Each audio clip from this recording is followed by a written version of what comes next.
1 minute.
Listening to Radio Sputnik,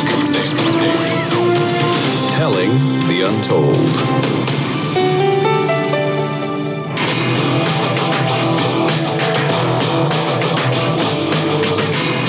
Fault lines.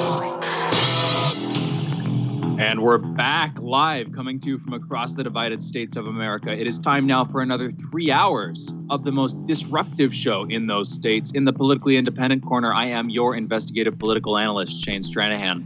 And in the left corner, I am the indefatigable, ever vigilant, the burning ember in the darkness, your political analyst, Jamarl Thomas. Together we are Fault Lines with Thomas and Stranahan. And as we do every morning, we're going pretty much directly into the news here. We do this 3 times, once at 7, once at 8, and once at 9 a.m. Eastern. After this first batch of headlines, we go into Jamarl's monologue, and after that, we are taking calls. 202-521-1320 is the number to call. But first, in the news. Well, we're sure you heard about it, if not watched it. Last night was the first debate between President Donald Trump and former Vice President Joe Biden, and it is now widely viewed as one of, if not the worst debates in a presidential election in living memory, if not American history. Over 90 minutes, Biden stumbled verbally and told Trump to shut up. Trump argued with and overtalked not just Biden, but Chris Wallace, the debate's moderator. And Trump and Biden overtalked and insulted each other almost from beginning to end. The next debate between the two is due to take place on October 15th, a little over 2 weeks away. In a week, the vice presidential candidates Mike Pence and Kamala Harris will debate. That debate will be moderated by Susan Page, the Washington bureau chief for USA Today. And we'll be talking about this more throughout the show. In my next headline, nearly 100,000 absentee ballots delivered to residents in Brooklyn, New York were botched, with the names on the inner mailback envelopes not matching those on the outside. New York City Mayor Bill de Blasio called the results appalling, while Michael Ryan, the executive director of the board of the New York City Board of Elections, blamed the problem on Phoenix Graphics, a commercial printing company hired to mail out the ballots. Also, this is just my comment. I just want to note this gem of a sentence from the New York Times, and I'm going to quote it. The faulty ballots come as President Trump has made repeated baseless challenges to the accuracy and integrity of mail-in voting. Quote, end quote. I'm just saying, if they're commenting on faulty ballots in this article, why would they call those challenges baseless? I don't know. Anyway, maybe I'll get some pushback from Jamarl on that. In my next headline, Palantir, a private company developing software for surveillance and analysis for the military and police, will be going public in an IPO today. With an expected valuation of about $22 billion, it will become one of the largest surveillance companies in the world. The firm was co-founded by Peter Thiel, a billionaire backer of Donald Trump.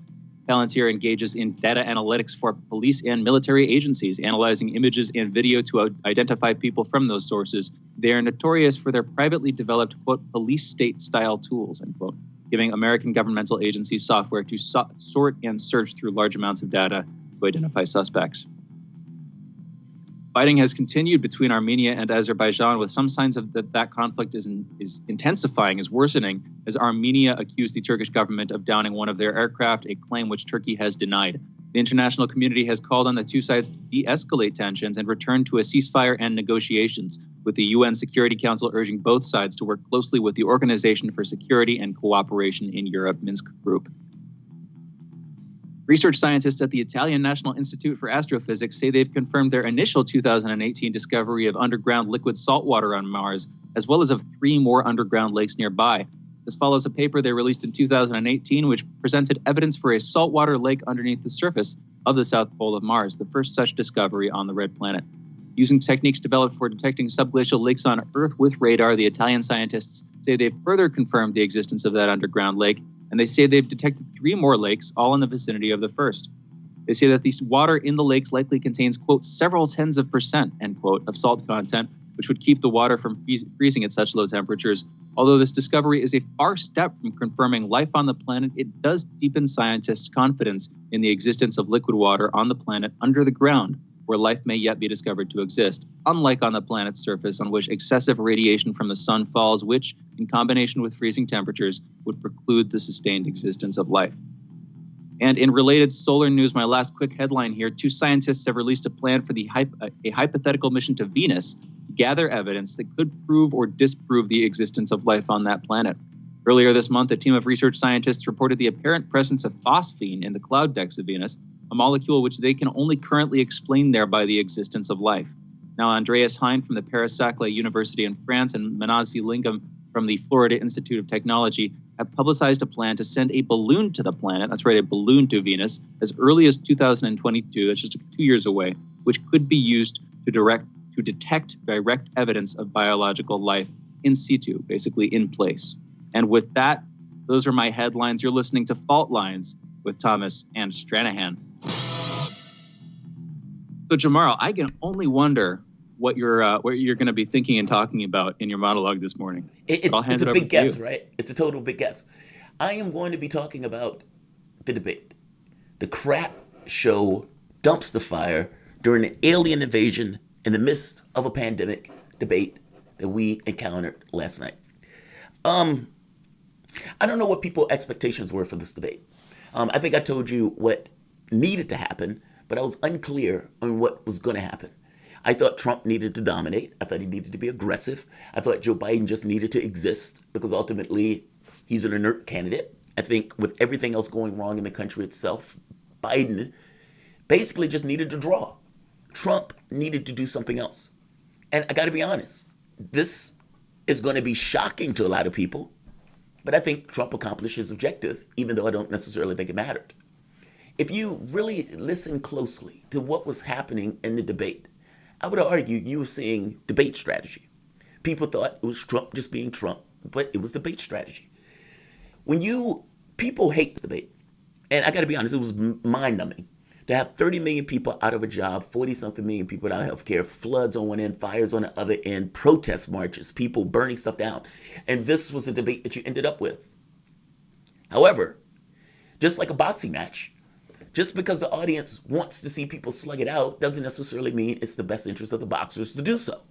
The boxers, who are getting paid, who want to win, may have a different interest than the public itself, especially if one of the boxers can't compete in the exact same way as the other boxers, meaning they have their own spheres of bestness or greatness. I think that's what you were saying. There was no way Trump could have had a quote-unquote classy debate and walk out that debate with any potential chance of success. This was the best of options. How do you get through pain? You get through pain any way you need to get through pain. And in this case, what you saw was a president who actually, believe it or not, can't believe I'm saying this, did what he set out, what I strongly suspect he set out to do. During this debate, Donald Trump backed his base and backed the things that he knew his base and his supporters cared about, while simultaneously attacking Joe Biden in a way to get Joe Biden to repudiate any and everything that Joe Biden might have intimated during the primary process. Meaning, he set him at odds with his base. Now, the catch here is, what Donald Trump doesn't get, and what Republicans often don't get, is that the base of the Democratic Party, the lefties, are so battered and beaten. It's like a horse that's been whipped and beaten that doesn't even realize that it's unchained. Rains, snows, and it just stays there in that little corner. That's what the left is. But Trump doesn't know that. Or, at the very least, Trump is making this note that I need to sever him from Bernie supporters who's going to support him because they think he's going to do X or do Y. Let's play the first clip. Let's hear Donald Trump pushing back on Joe Biden saying, you're going to back socialized medicine. And listen to Joe Biden's predictable response. What I proposed is that we expand Obamacare and we increase it. We do not wipe any. And one of the big debates we had with 23 of my colleagues trying to win the nomination that I won were saying that Biden wanted to allow people to have private insurance still. They can. They do. They will under my proposal. It's not what you've said, and it's not what your party has said. That is simply your party a lie. doesn't say it. Your party wants to go socialist medicine. My party is and me. Socialist right healthcare. Now, I am and the they're going to dominate party. you, Joe. You know that. I am the Democratic Party right now. The platform of the Democratic Party Harris. is what I, in fact, approved of. I am the Democratic Party right now. Basically, Trump is saying you're going to go for socialized medicine. 88% of the Democratic Party backs Medicare for all. 70% of the public backs Medicare for all. You're in the midst of a pandemic. When Obamacare went through, you still had 27 million people without health care. And right now, you've had, 30 million more people lose their health care? I guess I'm making the point that the idea that the Democratic candidate is saying, I don't back those things that you say I back. I don't back those popular policies. I don't back that popular healthcare policy in the midst of a pandemic with 7 million people ill. I don't back that. I'm Joe Biden. You're alienating your base. Now, your base was already alienated. Your base already knew you didn't back it. But to get on stage and to strongly proclaim it is a slight embarrassment for those lefty Democrats that have to drag themselves to back you. You continuously hit your base. Let's hear it again. Trump and Biden, let's spar over the Supreme Court. Now, elections have consequences, whether that's with the Supreme Court or anything else. It's not a coup if your party lost. You lost to reality show hosts. Put it in perspective. Hillary Clinton had $1.3 billion, ran the race, a large part of it under a criminal investigation, and at the end of that, blames Comey, blames Sanders, blames Russia, blames anybody else that she can get her hands on, except herself and her party. And even right now, Democrats continue to do it. Libs, instead of blaming Libs for Libs' failure, after all, it is only the candidate's responsibility to go out and get those votes. It is not the responsibility of the public to throw themselves. The first is a democracy or representative government. The latter is something else. We have inverted our politics in this country by basically throwing ourselves at candidates, and then we're shocked that this is what we get. Leaders of the free world, the exceptional nation, standing on stage, mano a mano, one of these men is going to lead the free world. And this is what you got. Why? Because our politics has been a race to the bottom for a very long time. And instead of choosing the person based on your wants, your needs, your aspirations of a nation, you end up choosing the person out of cowardice. It's a race to the bottom. Let's hear the secondary clip. Biden and Trump spar over the Supreme Court and the ACA. Elections have consequences. Let's play the clip. So I will tell you very simply, we won the election. Elections have consequences.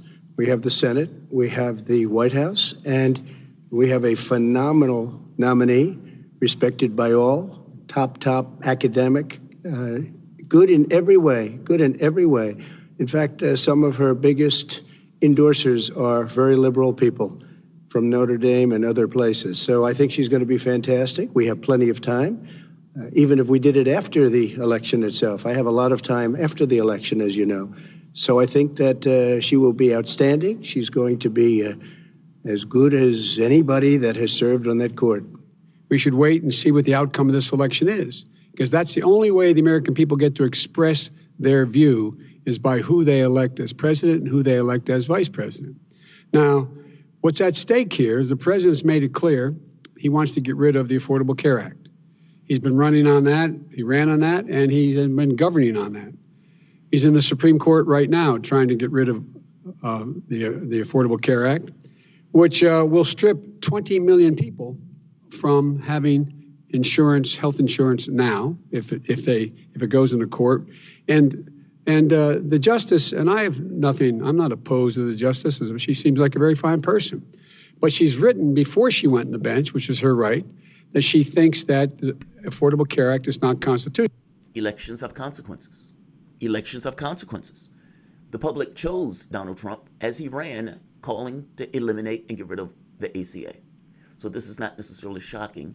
And he, unfortunately, Obama should have cared about that when he was too cool for school to get Merrick Garland in.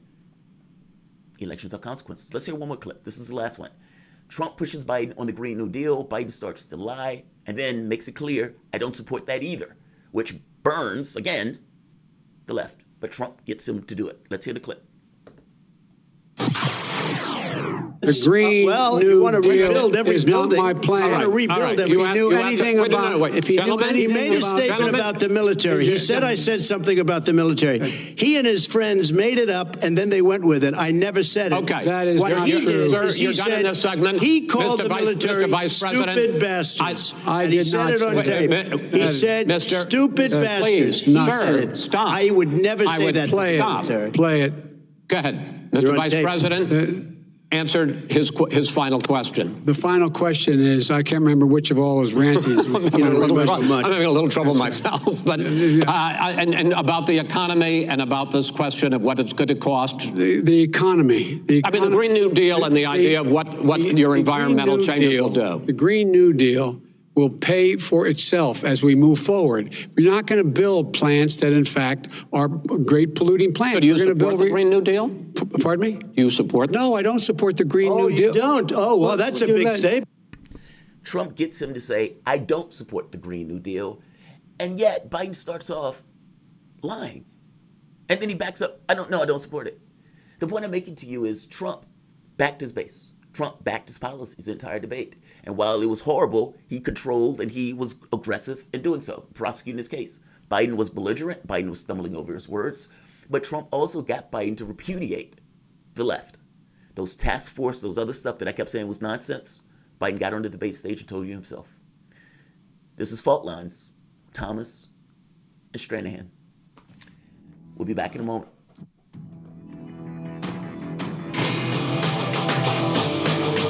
Fault lines. Stay tuned to Radio Sputnik. So, Sean, what do you want to talk about today? Well, Bob, that's easy. I want to talk about the need to stop the development of self-driving cars. Again, Sean, you're driving me nuts. I think the self-driving car thing's already out of the gate. No.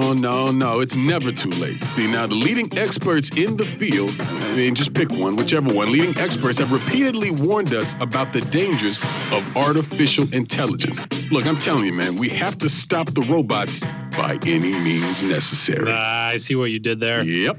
Tune into our show By Any Means Necessary daily from 2 to 4 p.m. Eastern Time on Radio Sputnik. And don't forget to call in at 3:20 p.m. to our studio number 202-521-1320.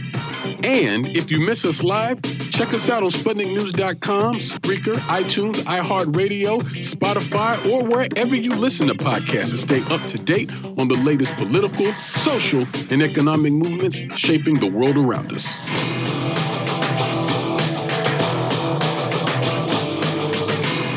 Fault lines. And we're back. You're listening to Fault Lines with Jamarl Thomas and Shane Stranahan. And we are taking calls, 202-521-1320. I'm going to respond to Jamarl's monologue first, though. In fact, we're just going to have, I'm sure, a conversation about this stuff. This was ugly, man.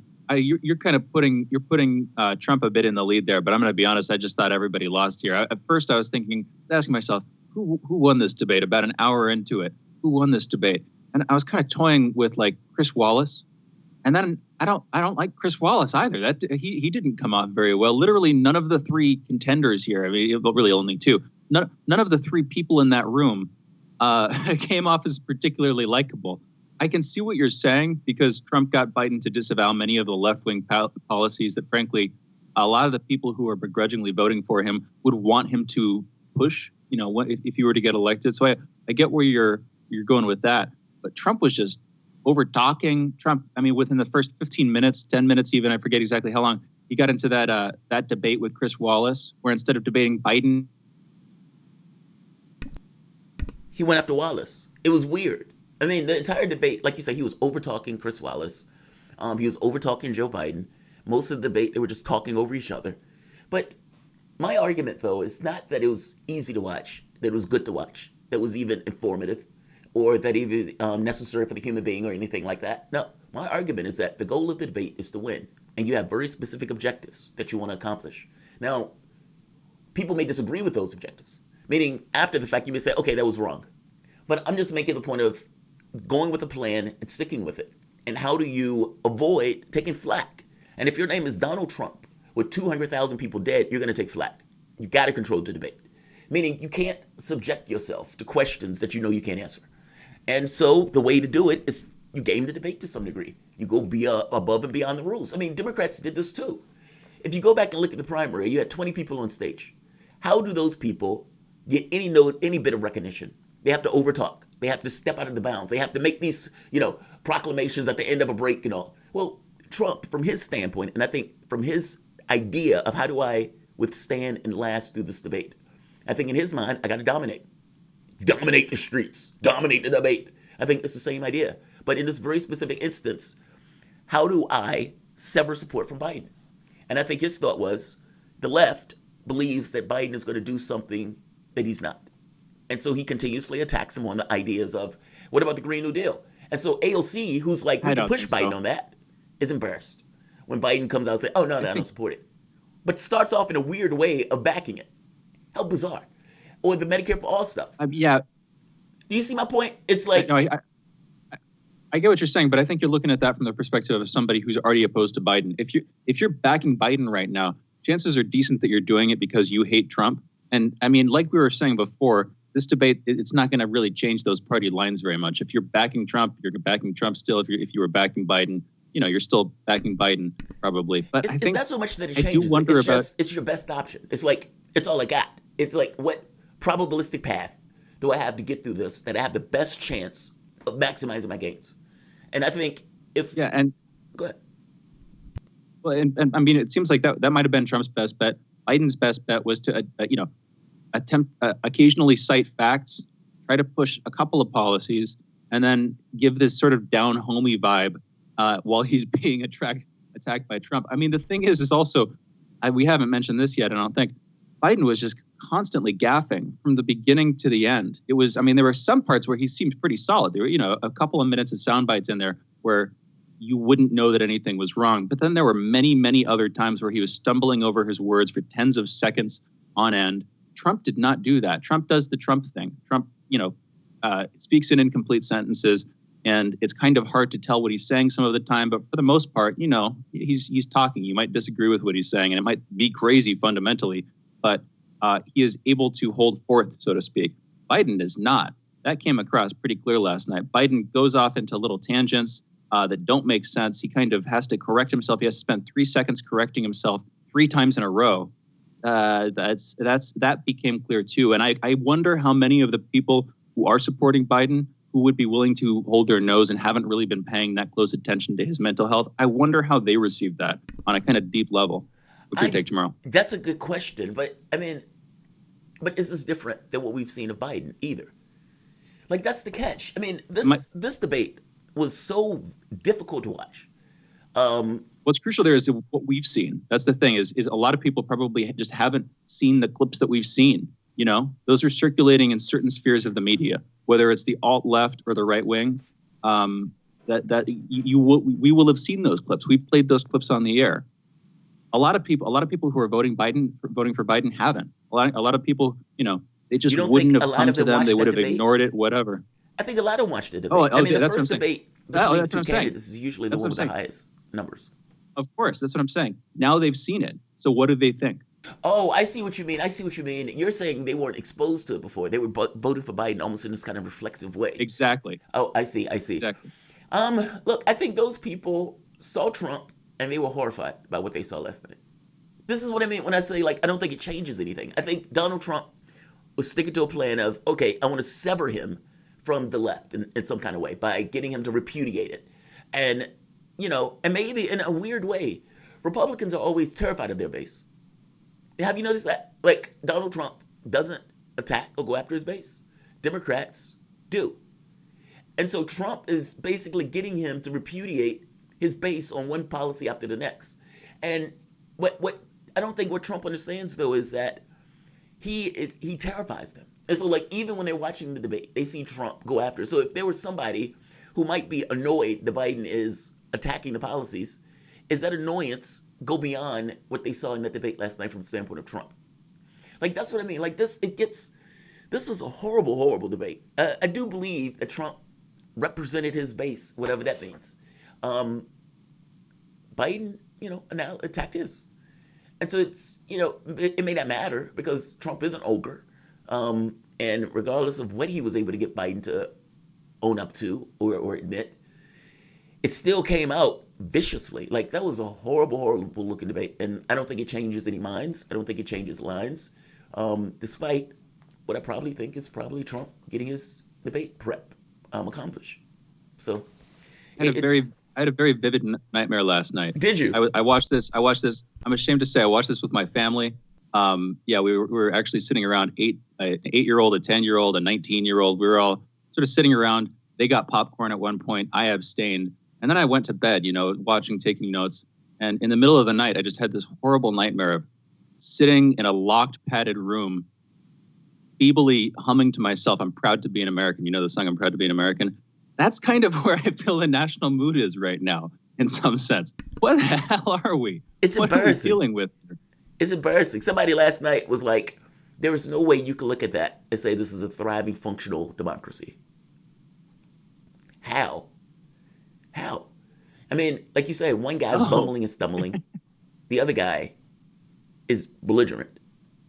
The part of it, one of the clips you played there, you were playing the clip, you were talking about the Supreme Court. This is early on.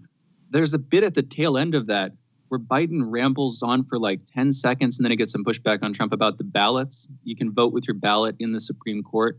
He's trying to tell people to vote. That was the one consistent thing, actually, is that Biden was consistently doing the official sort of, go out and vote, encouraging people to go out and vote, not telling them to vote for him, of course, although that's the implication, but just telling them to go out and vote. He's doing that official thing, what his handlers are recommending that he does. Trump did not do that. It's just interesting to note. Trump was, like you were saying originally, attack, attack, attack. And you can tell from the very beginning, I think particularly before Trump got into it with Chris Wallace, which I think left Trump a little bit emotionally unhinged, he was really trying to throw Biden off his feet. You can also tell by the eye contact. Trump was constantly just staring Biden down. Biden, for the most part, looked away, looked down, looked at Chris Wallace, kind of looked at Chris Wallace with that help me look, Dominate the streets. The debate was going to be the same. Like I said, he had to be aggressive. Because think of the contrary position for the moment. Assume that Trump was orderly. Assume that he was somewhat quiet. What would have happened? Hey, Trump, 200,000 people dead. How do you account for that? Hey, Trump, this went wrong. How do you account for that? Hey, what about the Green New Deal and floods or environmental policy? What about the healthcare policy you're trying to get rid of? You have to answer that. You have one or two choices. I could hit and keep hitting until it's finished, or I could stay there and be subjected to questions that I don't necessarily want to deal with the answers for. Aggressiveness in and of itself is a defense. And look, whatever we thought of that, I can't think of a way Trump gets out that with a win outside of the way he went about it. And it's not the sexiest, it's not pretty, it's not great. But if you think of it and say, okay, who backed their base? Trump. I mean, and keep in mind, the majority of people who are voting for Trump are doing so because he's Trump. The majority of the people who are voting for Biden is because he's not Biden. It's because he's not Trump. And so if you think about it in that thing, okay, well, those people who are going to go out and vote for Trump, he reinvigorated them. He gave them what they wanted. He wouldn't even browbeat white supremacists. Now, he's never done this. He always, to some degree, recognizes these guys are aspects of my base, and I'm not going to hit them. And I look at that and I contrast that with the left, and I think to myself, look at your counterparts. Look at what the Republican Party is doing in order to ameliorate themselves to their base. And look at what your party does for you. And ask yourself, why? Because that base would vote them out or stay home. And from the standpoint of the left, you are so terrified of the other party that you don't care about the policy, you don't care about these guys pushing to try to get your vote. You don't even care about real politics. And what I mean by real politics is this notion of leverage, this ability to say, if you don't back us, you're going to lose. You don't even go there because you're so terrified of Republicans. I guess I'm making the point that look at your counterparts. Your counterparts have a healthy respect for their base, whether or not they do anything for their base or not. Meaning, even if it's just optics, even if it's just words, they cater to it. Biden had no issue with attacking the left all night. I'm saying that the reason he can do that is because the left incentivizes that very specific behavior. If blacks want to know why you're taken advantage of, it's because it's a rational thing to take advantage of you when you incentivize yourself being to take advantage of. Same thing for progressives or lefties. It's rational. In this year, you won a policy argument. You won multiple policy arguments. And instead of standing on that and saying, no, we're not playing this game where you run roughshod over us. We won these policy arguments. You better represent our interests. Instead of doing that, Carter G. Woodson, lead a man to the back door long enough, he'll seek it out. Well, in this very specific case, you win the policy argument and you capitulate immediately, backing the Democrat, even voting shaming, in representation of that party. Look, this is a fascinating debate. It's a fascinating dynamic between the two parties and between the way the parties deal with their bases and whatnot. And between that point, I agree with you, Shane. This was horrible. Exceptional nation, not. But did one accomplish their objectives? I think so. You guys are listening to Fault Lines with Thomas and Stranahan, and we'll be back in a moment.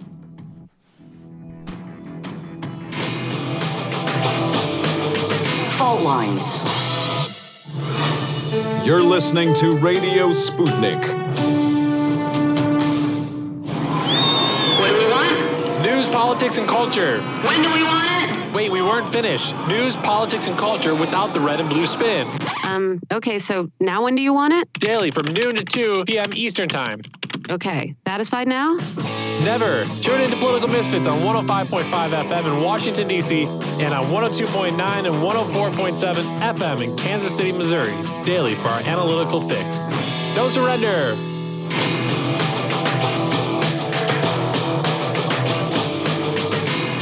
Fault Lines. Welcome back to Fault Lines with Thomas and Stranahan, and our guest for this segment, Daniel Lazare. Daniel is a journalist and an author of several books about the U.S. Constitution and American urban policy. Daniel, thank you for joining us. How are you doing this morning? I'm fine. How are you? Good. What did you think of the debates? Let's start off there. It's unbelievable. I mean, I've been to more high-level Thanksgiving dinners, with one uncle screaming about some latest atrocity in the news, and the other uncle nodding off with his nose and the turkey gravy. I can only wish I would have had the comforting influence of Thanksgiving food to help me watch that debate last night. I can't help but agree. By the way, I'm gonna guess here that of the two uncles you mentioned, Trump was the first and Biden was the second. I can't help but feeling like Trump was a little bit higher energy than Biden last night. Daniel. We may have lost Daniel. Well, yeah. We'll try to get him back on soon. The two uncles is a comforting or terrifying prospect. I would have been terrified by either these men of as those. their uncles, God. Say it again? Who wants these men as their uncles? Right. That's what I mean. I know. That's what I mean. I got to be honest. Biden, this is going to sound very weird, but Biden seemed really callous and really bitter in this. Now, you can understand why. He's a person, and he has somebody who is belligerently attacking him. But it was as if he never gave him the dignity of the office, meaning Trump never told Biden to shut up, or Trump never called him a clown, or Trump never called him, you know what I mean? He might have said, you've went 47 years without getting anything done, Joe. But for some reason, it felt more bitter or more, I don't know. It felt like Trump was going after him for political reasons. It felt Joe Biden was going after him because he was being spiteful and angry.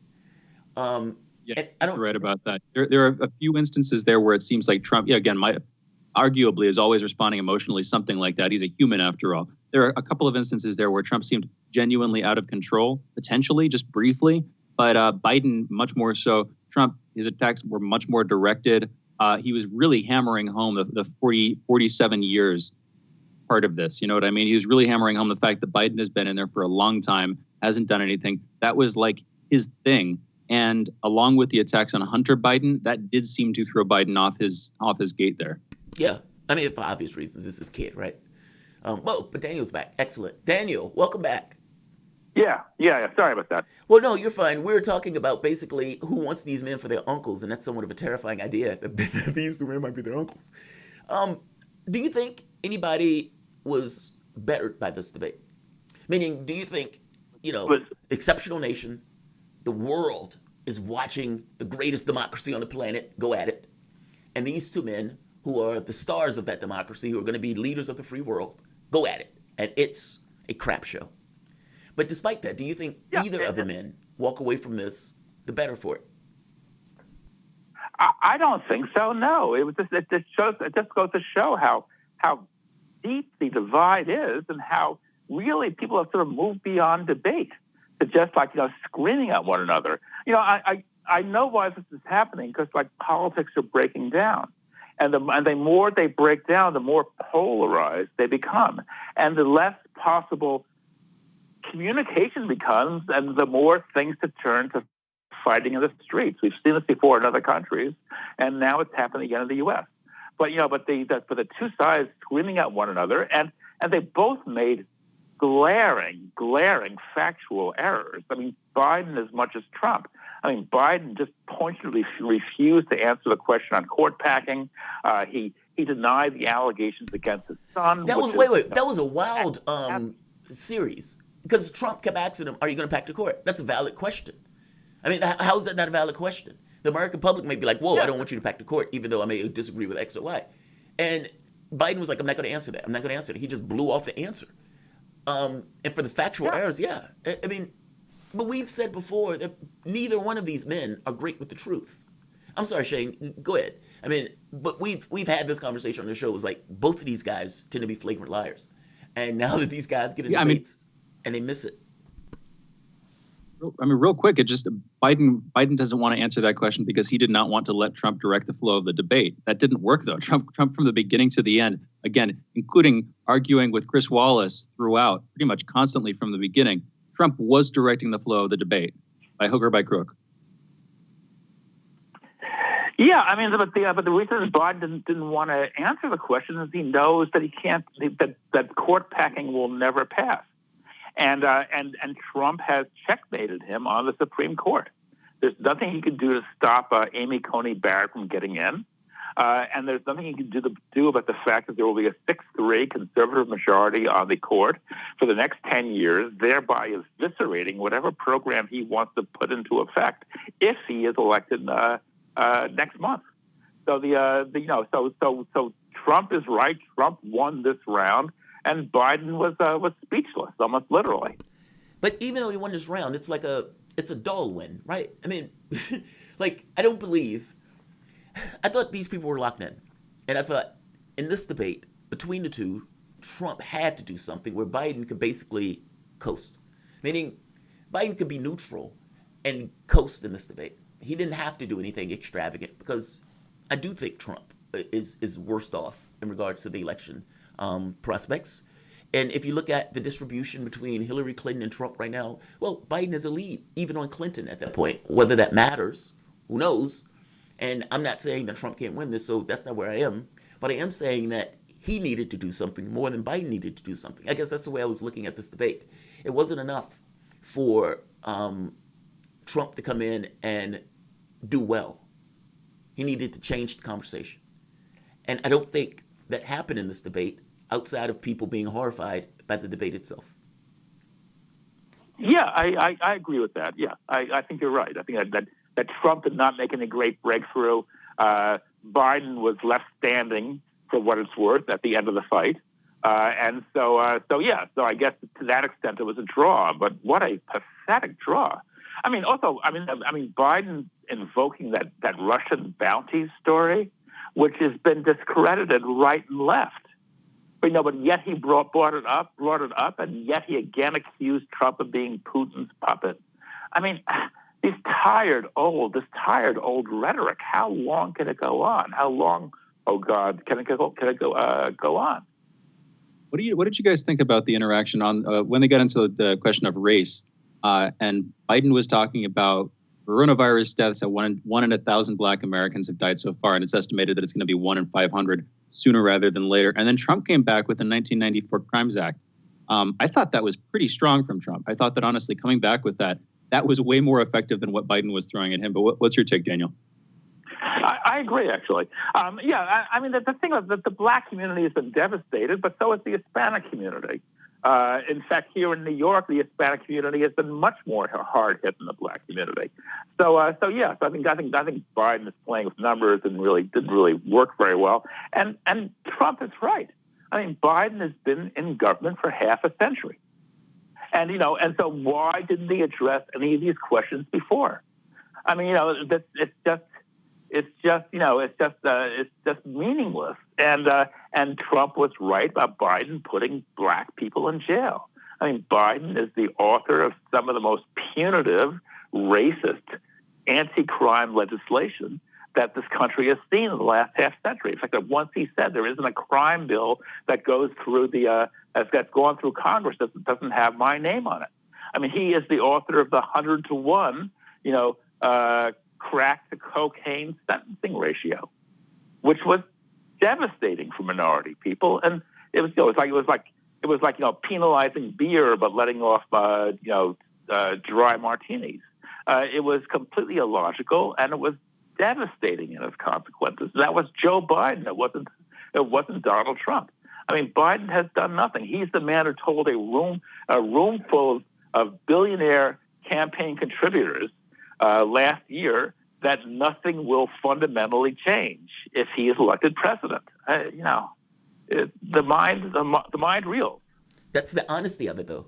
I mean, when Biden is talking to his Wall Street donors, and the Washington Post, I'm always enamored by this. The Washington Post reported the story that basically Wall Street donors and funders were concerned by some of the provisions that Biden came up with. One of those, for example, was like bank accounts in the post office. Amazing idea. And basically, Biden's people told him, hey, don't worry about that. That's just what we said for the warrants of the crowd. Like, you know what I mean? It's so weird. And that's the honesty of it, though. It's like, hey, don't worry about that. Don't worry about that. Don't worry about that. Those are just for the warrants. And then, those people who think that task force is, that's just a perspective. And that is not necessarily what Biden is going to do. Or when they even go so far as to say when we get in office, there's going to be all sorts of budget deficits and we're going to have to deal with a certain degree of austerity. Now, if you listen to just MSNBC, you may miss that. If you listen to CNN, you may just miss that. But that's the honesty of it. And that's the stuff that these guys are talking in back rooms. That's not stuff that they're telling the public. And so the mind does reel. But why do you think that they can get away with that? Like, Hillary Clinton tried it and failed. The difference is Trump is in office. Now, going to the debate strategy that Trump was going with, which is this notion of trying to sever Biden from the left, which I don't think works because I think the left is basically a horse in a storm that doesn't realize it's unchained and it's been beaten and kicked and it stays there. That's what I think the left is. So I don't think Trump bringing this stuff up, making it very clear that the task force was bogus or that the Green New Deal stuff is off the table. Or, I don't think him doing that is as effective as I think he thinks it is, even though it is something that, from his standpoint, you probably should do. Why do you think, though, that it's not effective? I'm curious on somebody else's take on this.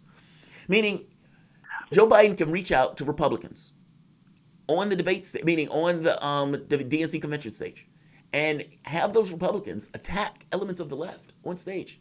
He can give AOC, 60 seconds, and then give the Republicans full time frames. He can actively reach out to Republicans while cowing and ignoring the left. Trump won't do that. How can Biden get away with that? Because we have a two-party system in which both parties together have moved steadily to the right, thereby leaving the left, whatever you want to call the left, in a completely out in left field. I mean, Bernie Sanders, by the way, is to the right of Boris Johnson. I mean, Boris Johnson in Britain, he backs the NHS, and the NHS was 10 times more radical. The NHS is the National Health Service, I should point out. The NHS is actually far more radical than anything Bernie Sanders ever proposed about Medicare for all. And Bernie Sanders was himself out on the far left fringes of American politics. So there's the left is stranded. It's homeless. It has nowhere to go. And Biden can afford to kick them in the shins whenever he wants. I mean, Biden's strategy is to position himself 1 inch to the left of Trump on domestic policy and 1 inch to the right on foreign policy. And somehow he thinks that's a winning strategy. Daniel Lazare, we'll be back with Daniel in just a minute. He's a journalist and an author of several books about the U.S. Constitution and American urban policy. We're talking about the debate last night. We'll be back with Daniel in a minute. You're listening to Fault Lines with Jamarl Thomas and Shane Stranahan. Be right back. Fault Lines. We are talking 24 hours a day, 7 days a week. You are listening. We give you the most essential out of the endless information space. Radio Sputnik, telling the untold. Shooting from the left. We're taking no prisoners here. Real opinions for real people. Where we bring you people with controversial views, and instead of trying to catch them out, we actually let them expand on their views. What's going on in British politics, European politics, and indeed in world politics as well. And wherever you are, whether you're a UKIP supporter, a Tory, or Labour, everything is in turmoil. John Gaunt. Shooting from the lip.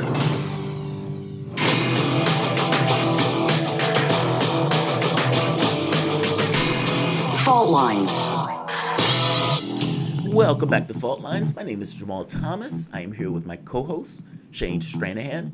We're joined by Daniel Lazare, journalist, author of several books about the U.S. Constitution and American urban policy, including America's Undeclared War, 10 books that screwed up the world, and the Velvet Coup. Daniel, again, thank you for joining us. My pleasure. I want to jump across the pond for the moment, and I want to go into British politics. I am a sucker for British politics. I love it. And right now, there was a big to do over several years of Brexit. Now, Boris Johnson wins. Boris Johnson gets all the power in the world to get to Brexit that more or less he wants. And Boris Johnson is now failing at that. Now, can you give us an update on what is taking place in Brexit? And it seems that this has been demoralizing the British public because the most that has ever been against Brexit is now, meaning Brexit regret.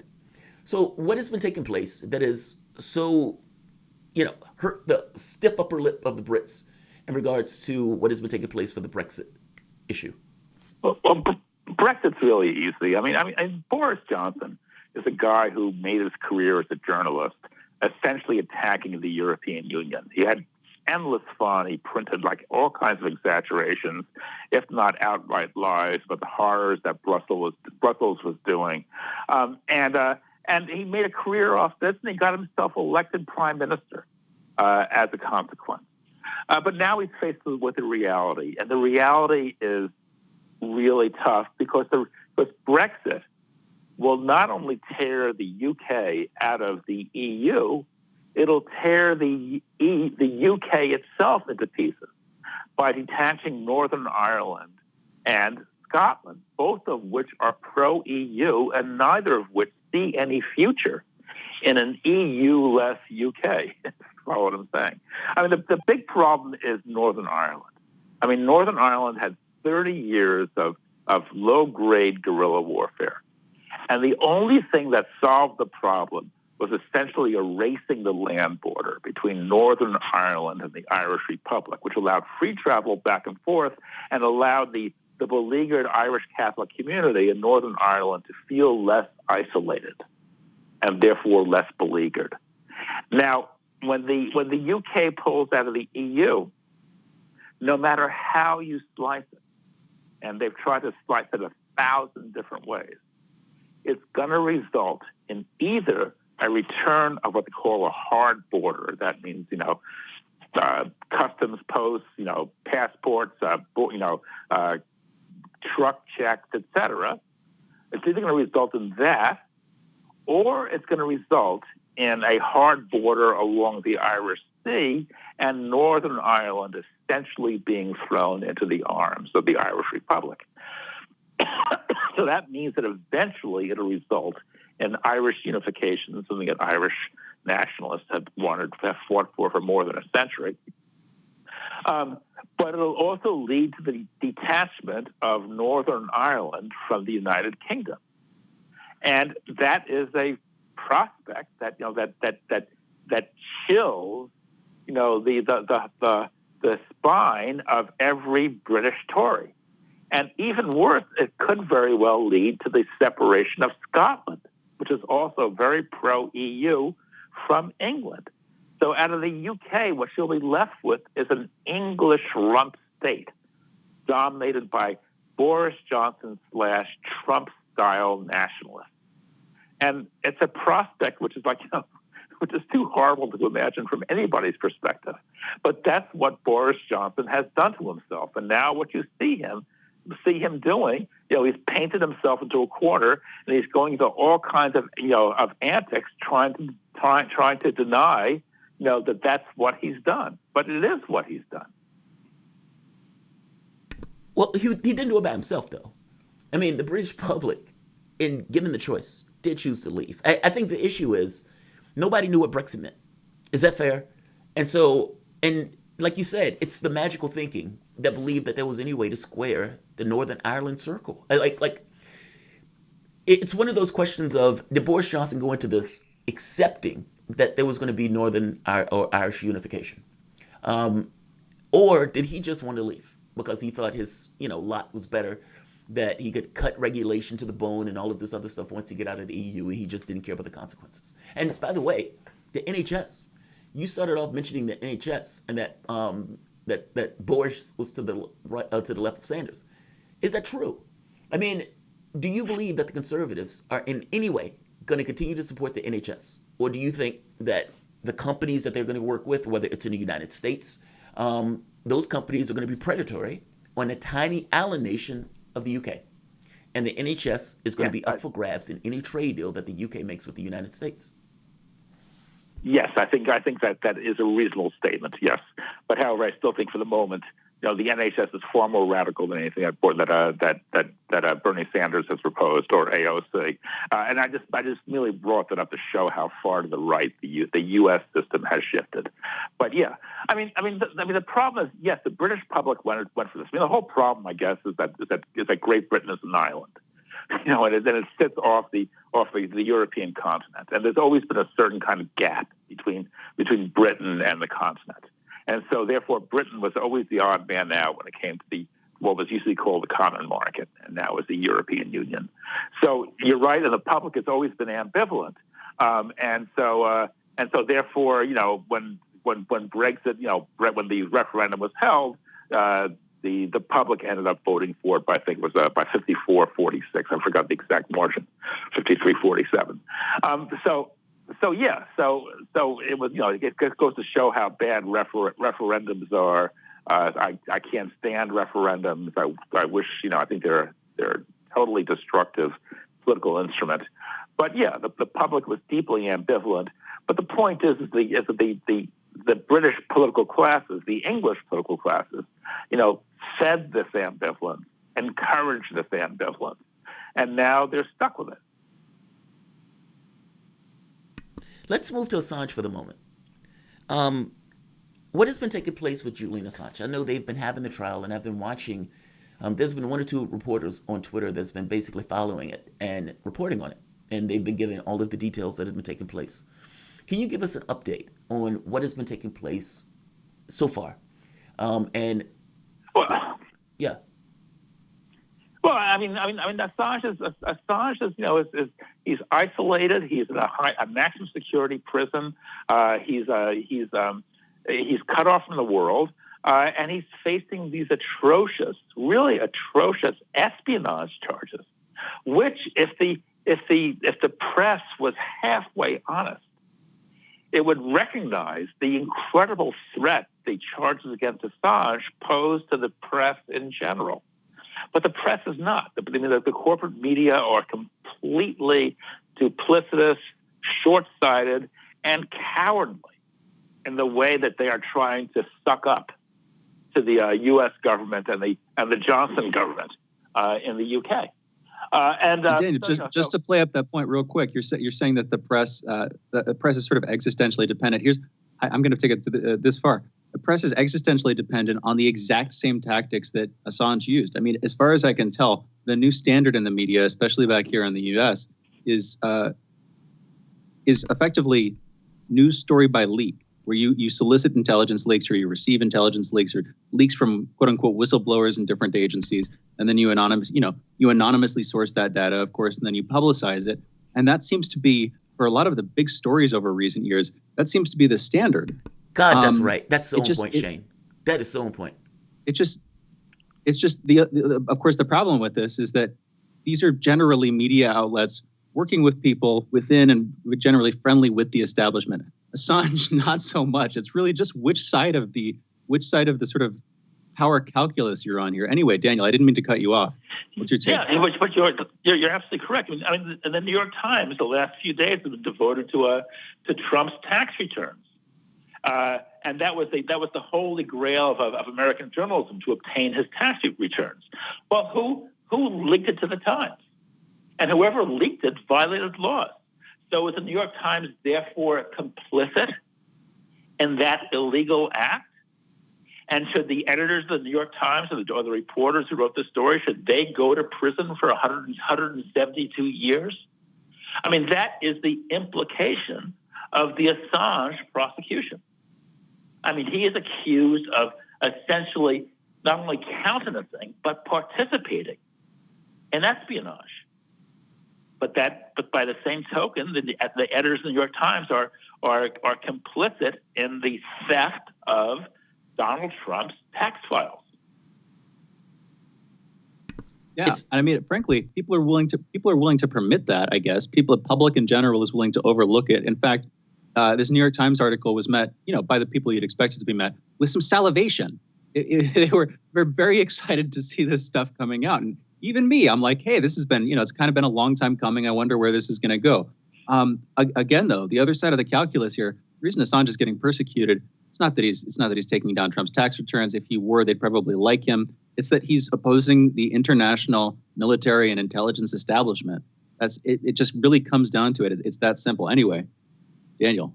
Oh, that is absolutely true. I mean, he essentially has opposed the U.S. imperial war machine, and that's something weird that you're not allowed to do. So that's the difference between him and the New York Times. And the New York Times was happy to print his revelations until things got too hot. Then they backed off, and then of course they turned on him during Russiagate and accused him of being an instrument of Russian interference. And that is, by the way, there is no evidence whatsoever to back that up. There's no evidence. Yeah, and here's the thing: is it's a double-edged sword, and I'm using that in a kind of weird. I'm not using that in the standard sense of that idiom. It is striking both Assange and Russia. If you're trying to level Assange by associating him with Russia, well, that's going to hurt Assange because we've antagonized Russia and we've decided that they're the enemy the United States has for years now. But of course, it's also going to hurt Russia if you're making Assange the enemy, if you're polarizing the public against Assange. I guess the point that I'm bringing here, do you see this? I've seen in the last couple of months a resurgence of this anti-Russian narrative. There's a hint of it in the New York Times article. You would thought that they would have disclaimed that no, there were no connections between Trump and Russia. That was, after all, one of the big looming justifications for pursuing his tax results so vigorously over recent years. You would have thought that the New York Times would have given a nod to that. But I mean, this is also followed by just a wave of accusations. You even saw it in the debates last night with Biden bringing up the baseless accusations of Russia paying out bounties for the Taliban to kill Americans. Do you see that stuff going on, and how do you think that ties into what's going on right now 1 minute with Assange, Daniel, in our last minute? Yeah, I don't think it ever stops. In fact, I mean, I think the Democrats think that that bashing Russia is cost free, and if Biden gets into office next January, that means that they will face a confrontation with Russia, which could be extremely dangerous. And they have painted themselves into a corner in much the same way that Johnson has painted himself into a corner over the EU. I mean, Johnson thought that attacking the EU was cost-free and no problems would ensue. And the Democrats believe the same thing about attacking Russia. But it's a very dangerous policy. It's based on falsehoods. It's true. I'm scared to see where it goes. Hopefully we can make a difference. For those listening, that was Daniel Lazare, journalist and author of several books about the U.S. Constitution and American urban policy. You're listening to Fault Lines with Jamarl Thomas and Shane Stranahan. We'll be back in just a minute with headlines.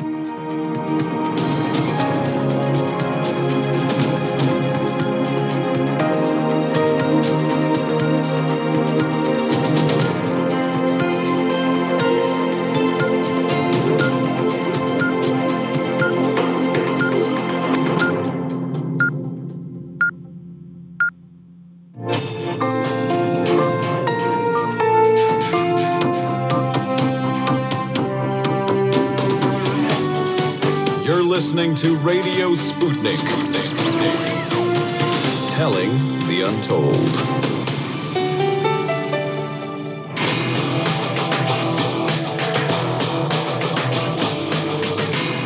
Fault Lines. Live from the divided states of America, welcome to your daily inoculation for propaganda. In the left corner, I am the indefatigable, the ever-vigilant, the last antibody to a sick and seizing political system, your political analyst, Jamarl Thomas. Gazing out into the foggy depths, standing on the politically independent promontory, I am your political analyst, Shane Stranahan. And you are listening to Fault Lines with Thomas and Stranahan. I'm going to have to shorten that. There are moments where I feel like, yes, that sounds great. And there are other moments where I'm like, God, that sounds too long. For whatever reason, this is one of those moments where that sounds too long. But whatever, let's get to some headlines. That's just your life. I mean, that's just the life of the mind, you know? Yeah. It comes and goes in an almost Buddhist sense. You approve of it, you disapprove of it. I've always liked it, I'll be honest, Jamarl. I just don't know how to compete. Is that what? So I didn't take it as competition. I took it as awkwardness because of imbalance, like symmetry, not competition. If that makes sense. Like when something happens and it's like, okay, I don't mean to balance that. Genuine. Oh, totally, exactly. That's like, okay, political analyst over here, exactly. Right. So I can sort of fill it in with poetry, and maybe I tried to for a little while, but you start drawing blanks. Anyway, Jamarl. Let's do the headlines. Let's go to the headlines. In the news. Last night was the first debate between President Donald Trump and former Vice President Joe Biden, and is now widely viewed as one of, if not the worst, debates in presidential election living memory, if not American history. Over 90 minutes, Biden stumbled verbally and told Trump to shut up. Trump argued with and overtalked not just Biden, but Chris Wallace, the debate moderator, and Trump and Biden overtalked and insulted each other almost from beginning to the very end. The next debate between the two is due to take place on October 15th, a little over 2 weeks away. Now, in a week, the vice presidential candidates, Mike Pence and Kamala Harris, will debate. That debate will be moderated by Susan Page, the Washington bureau chief of the USA Today. Nearly 100,000 absentee ballots delivered to residents in Brooklyn, New York were botched, with the names on the inner mail back envelopes not matching those on the outside. New York Mayor Bill de Blasio called the results appalling, while Michael Ryan, the executive director of the board of the New York Board of Elections, blamed the problem on Phoenix Graphics, a commercial printing company hired to mail out the ballots. Also, the comment is from Shane. I just want to note this gem from the New York Times. The faulty ballots come as President Trump has made repeated baseless challenges to the accuracy and integrity of the mail-in voting. They're talking about faulty ballots while calling Trump's accusations baseless. Audible sigh, no further comment at this time. No, there will be a further comment at this time. When I make the point that this can go to the Supreme Court, it's for stuff like this. If this went out and if it was unknown, these ballots would be rejected. And if you remember back to New York, once before, hundreds of thousands of ballots were rejected. This is something that New York seemed to have a problem with, and they still haven't gotten anything together, even though last time they broke the law and there were no consequences for the breaking the law. And they're still having this issue. Yeah, that's an issue. That's a big deal. That's not a minor thing. Those people are not going to get their ability to potentially vote if this had happened where these people were passing these ballots off and nobody saw it and they caught it only on election day. Get your stuff straight, New York. Palantir,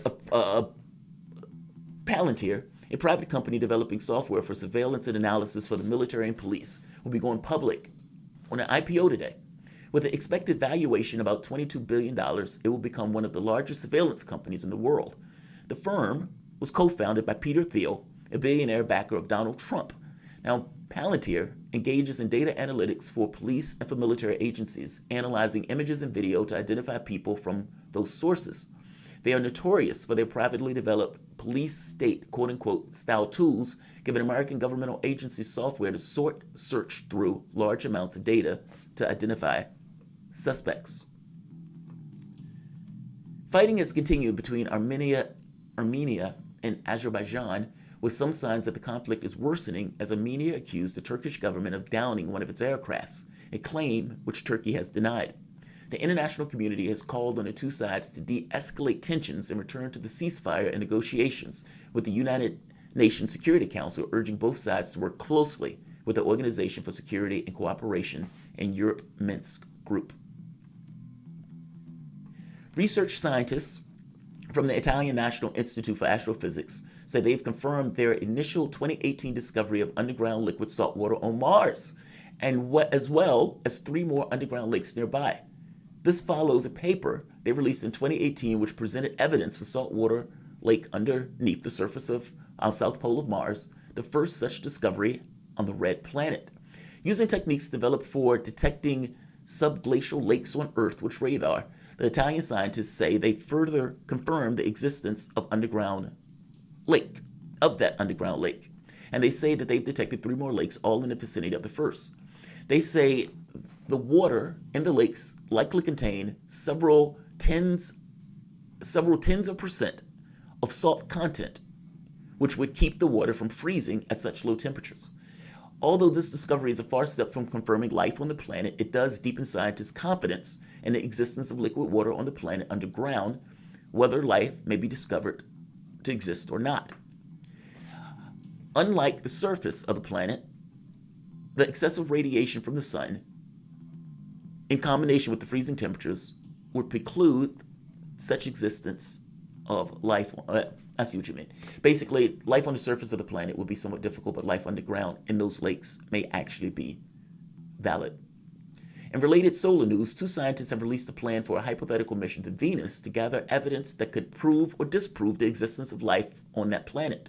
Earlier this month, a team of research scientists reported that the apparent presence of phosphine in the cloud decks of Venus, a molecule which can only be currently explained by the existence of life, was found basically on Venus. Now, Andreas Hein from the Paris Saclay University in France and Maizavi Lingam from the Florida Institute of Technology have publicized a plan to send a balloon to the planet as early as 2022, which could be used to detect direct evidence of biological life on Venus. That is phenomenal. Those are your headlines. You're listening to Fault Lines with Thomas and Stranahan. Life on Venus and life on Mars. That is utterly and entirely phenomenal if that would be another discovery for 2022. Just think, after everything that has happened in 2022, you may have the existence of life on other planets in the microbial sense, while simultaneously having Congress investigate whether or not UFOs are visiting this planet. 2020 has been a phenomenal, interesting year. So, but let's go here. I want to go to one of the other elements in the debate last night that also should get a little bit of notice. And this goes to my theme that I've been arguing, that one or two things is true. Either Donald Trump actually believes that Joe Biden is Bernie Sanders, or that he will just be broken like a boy by Bernie Sanders and the left, despite the fact that these guys are marginalized and irrelevant. We've had Republicans on And they have admitted the same thing, eventually saying, well, yeah, but later on. No, I'm talking about now. That's not, no. Either he believes that. He believes that Joe Biden is a socialist. He believes that Joe Biden is going to follow those socialist policies, or he wants Joe Biden to alienate his base. It's one or the other. Now, when the same thing hits for Trump, he doesn't do that. He doesn't do that. Let's hear Trump being asked to repudiate white supremacists. Trump wants to talk about Antifa, but if you're looking or listening to the FBI and you look to what these guys are saying, their concern is more so these groups. Especially a report was released yesterday by the Intercept, unredacted information, basically saying they were concerned that white supremacist groups would infiltrate elements of the police force or intelligence services. So let's hear Trump not being willing to repudiate elements of his base.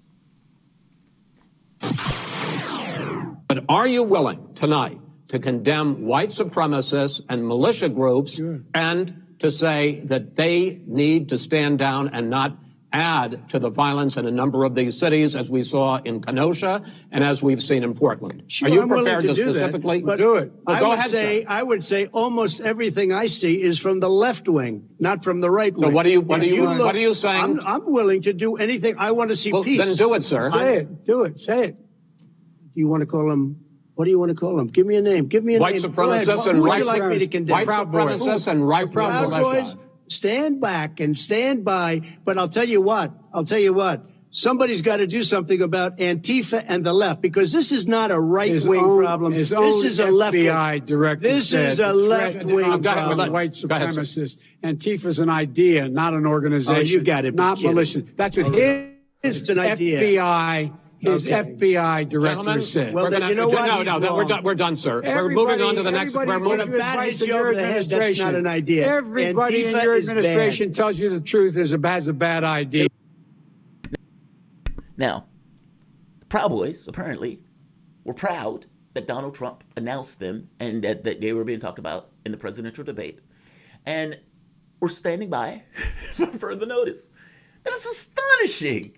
Now, he saying, what do you want me to call him? What do you want me to call him? That's basically a stalling tactic, I would argue, trying to figure out, okay, how am I going to get out of this without necessarily attacking these guys while at the same token making it through this particular debate thing. He wouldn't do it.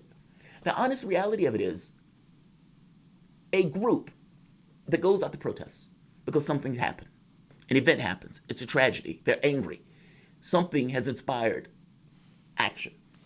That is different than white supremacist groups or militias or right-wing groups going out for conflict, for the sake of conflict. Now, you could say that there's an element of the groups that go out to protest that are violent. Yes, obviously. There's always going to be some probability of that. But again, that's different than a group coming out to instigate more violence and conflict with that other group, loading up weapons and trucks and whatnot. This is utterly insane. But Trump wouldn't do it, just like he wouldn't do it in Charlottesville. Now, Shane, what do you think about this? I don't think this hurts Trump, if I'm being honest, because I think this is something that the public already knew. And so even this level becomes like he's not going to hit his base. And Joe Biden spent the entire time hitting his. And I would argue that whatever else you want to say about this debate, meaning how bad it was, I would argue that has been a persistent theme in this very specific debate, and even to the level of this. I'll be honest, this is my opinion 100%, but it just sounds ridiculous for Chris Wallace. I could understand Biden trying to say that it's all the right's fault, but for Chris Wallace to sort of direct the conversation in that way, make it about the right wing, make it about white supremacists, right-wing militias, when there are left-wing militias too, and it seems like, again, the left-wing militias are the ones causing the most damage practically here on a month-on-month basis. What left-wing militias do you know of? Antifa. What are you talking about? Is not a thing. I know people keep saying that it's a thing. If you know what I'm trying to say, then I know what you're trying to say. There are a group of people don't who play go word out games in order to push back against fascists. That's a group of people who are anonymously and decentrally organized. They don't have any sort of central organizational system, but they share a creed and, in some sense, a sort of common set of ideas about reshaping and reforming American society, the American economy, the American political state. Heck, we've had some people on this show who would probably agree with plenty of that stuff, and I'm willing to have a conversation with them about it. I'm not making a demon out of all of these folks. But Chris Wallace is asking that because the FBI makes it a point that white supremacy is an issue. That's the point. That if you're looking at right-wing militia groups, for the average person who can watch stuff, this is something that the FBI has been concerned about. And that, by the way, most of the terrorism, white-wing groups. So it's not like Wallace is not bringing this up out of nowhere.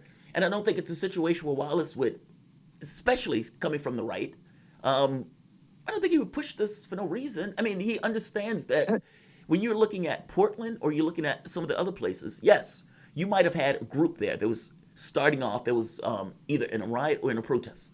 The overwhelming majority of those things have been peaceful protests. So the 2 or 3 percentage points of rioting, fair enough. But that's different. Yeah, but that's a lot. If you have a lot of protests going on, Shane, and a substantial percentage are peaceful, and you get a small element that's valid. I guess the point I'm making to you, do you want to add to that balance by adding right-wing militia groups that tries to stir it up or tries to make it worse? No, and he told them to stand down. He literally, that's what he said as he segued out of it. Is he said, stand down and stay back. I think, we should probably continue this conversation on the other side. We're taking calls 202-521-1320. Oh, you know what? We can't. I'm wrong. We're going to Rabbi Yaakov Shapiro. That'll be a great conversation as well. We will be back in just a minute with Rabbi Shapiro. You're listening to Fault Lines with Jamarl Thomas and Shane Stranahan. Fault Lines. Want to talk? Get in touch with us at radio@sputniknews.com.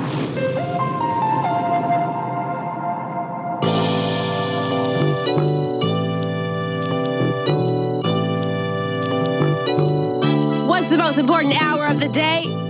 It's the Critical Hour with Dr. Wilmer Leon. On this show, we don't just deliver the latest headlines. We divide the real from the fake. Tune in to hear from some of the most brilliant political minds of today. Get in-depth news and analysis that goes beyond the surface and digs straight into the details. Set your clock to the Critical Hour for a news perspective unlike any of those other guys. Tune in to the Critical Hour with Dr. Wilmer Leon, weekdays 6 to 7 p.m. Eastern, and catch us on Facebook Live. You're listening to Radio Sputnik.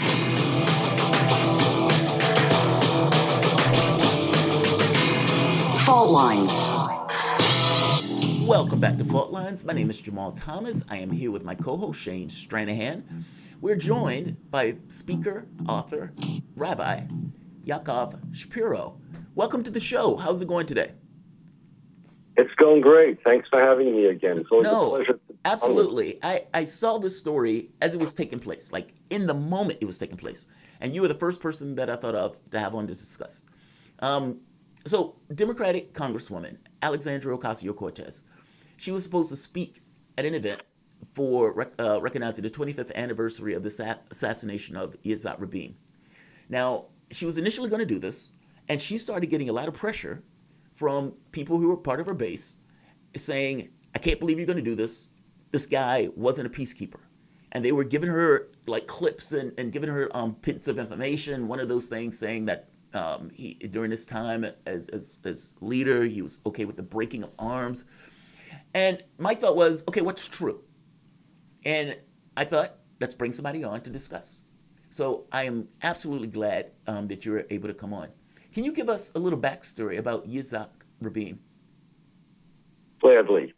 I don't blame Ms. Ocasio-Cortez for not being familiar with Zionist history, because it's the truth is the whole truth, the truth, and nothing but the truth is rarely revealed here in the United States and even in Israel.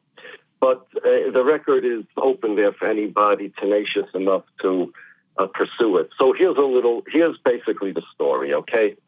The story really starts with the British mandatory Palestine before 1948, when there was in the middle of the Arab Revolt in 1937, the British king, the British authorized the British High Commissioner in Palestine to basically change the laws of the land there to kind of military laws in order to prevent, in order to quell riots and revolution. And they used this against the Jewish military organizations that were fighting the Arabs then as well, like the Irgun and the Lehi. And to fight illegal immigration that were designed to fight the illegal immigration of Jews and the British. Basically, people were able to be tried by military courts and with no real types of evidence, like military courts, no right of appeal. You could seize things under suspicion without official warrants. Detention without trial. People could be exported, even if they were born there in Palestine. Civil courts, suspending civil courts, censorship, closure of businesses, and all sorts of things were granted. Okay, fine. Now put that on hold for a while. In the early 1980s, when by the first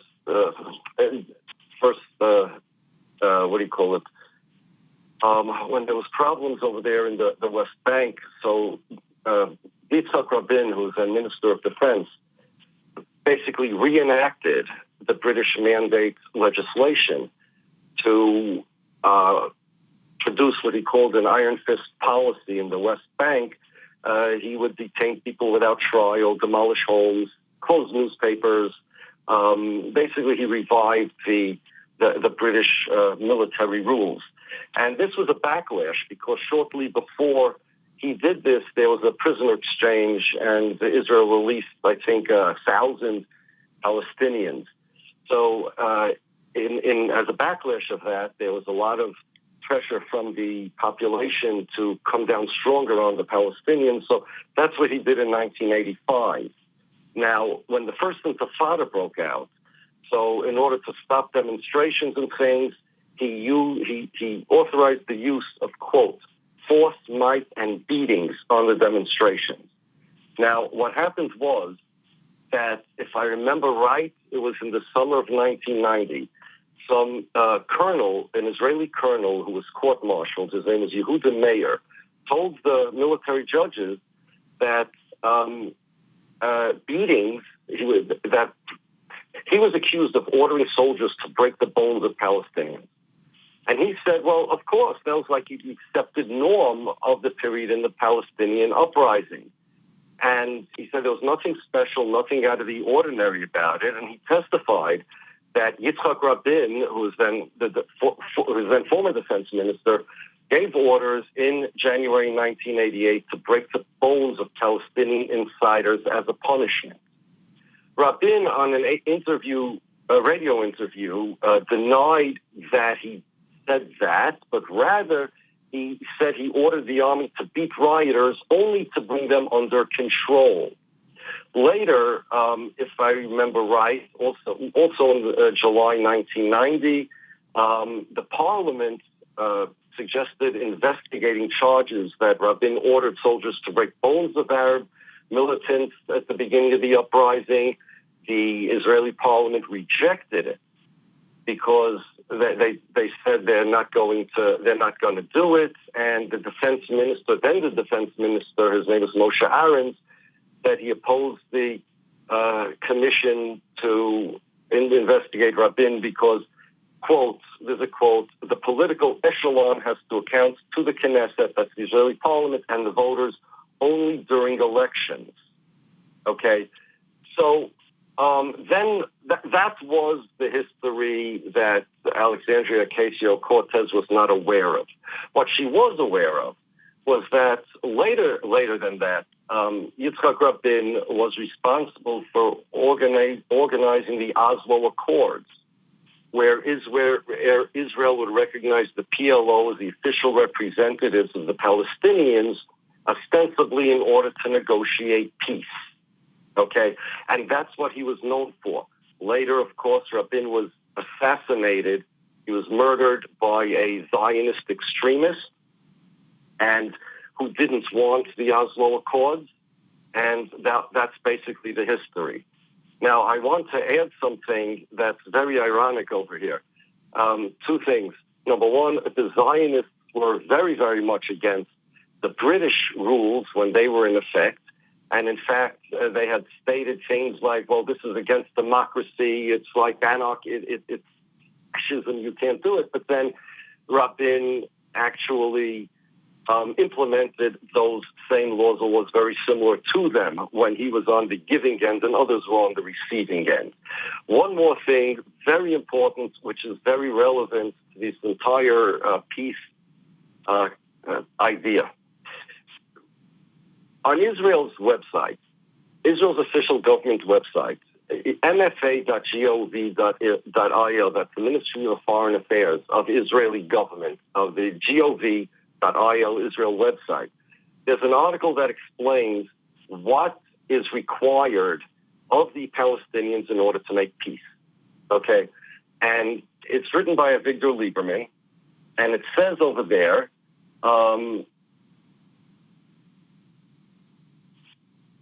let me read it to you.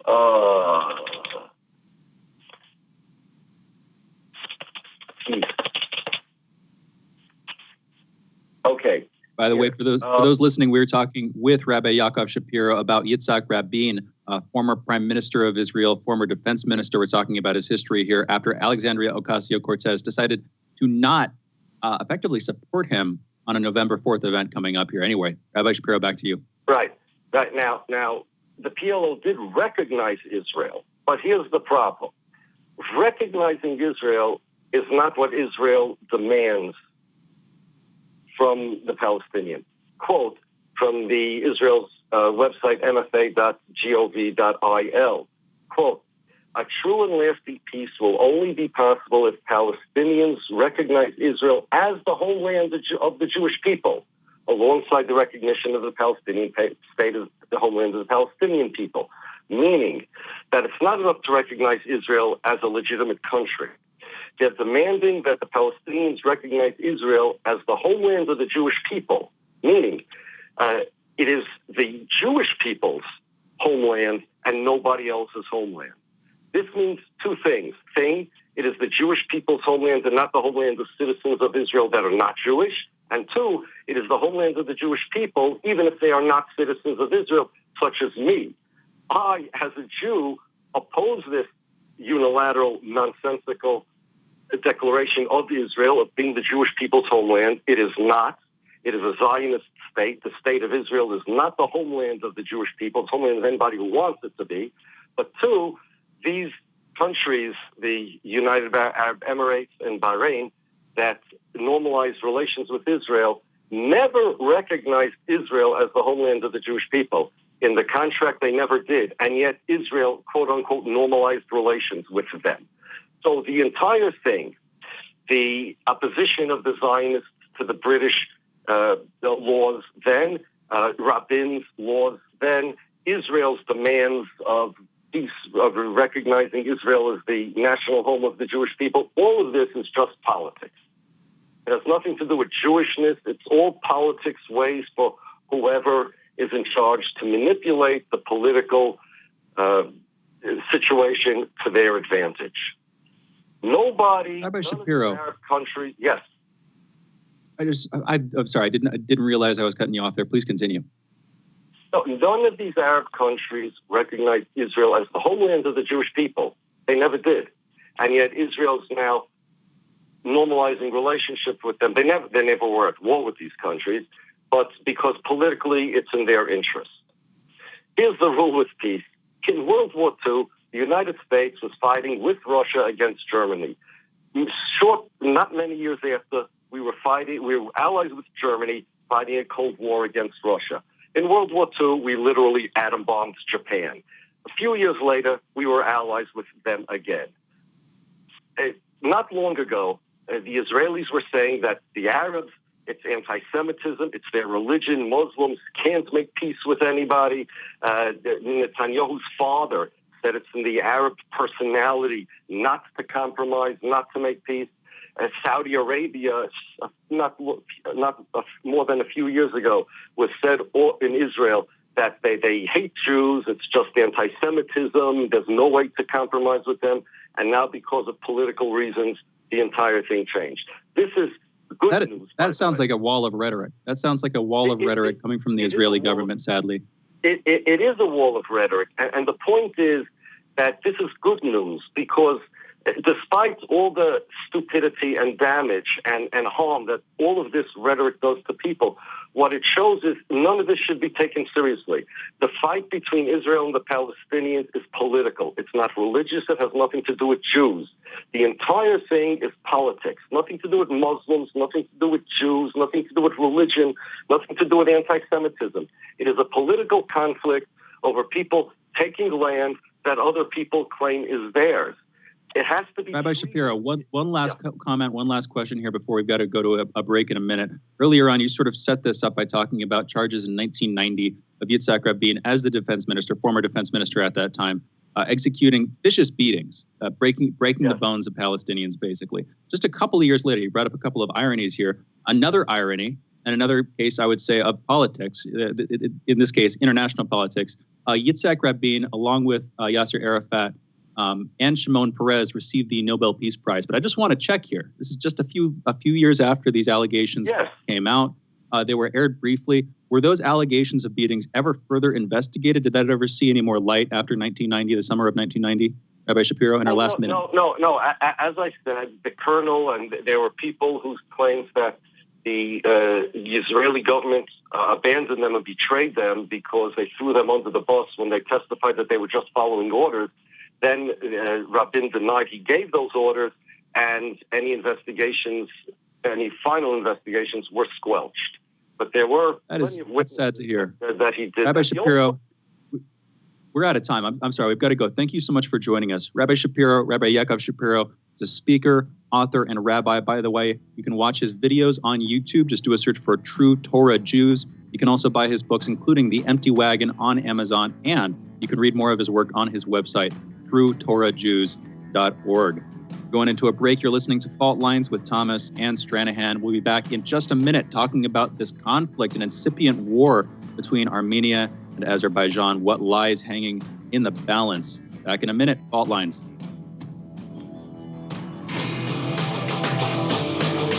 Fault Lines.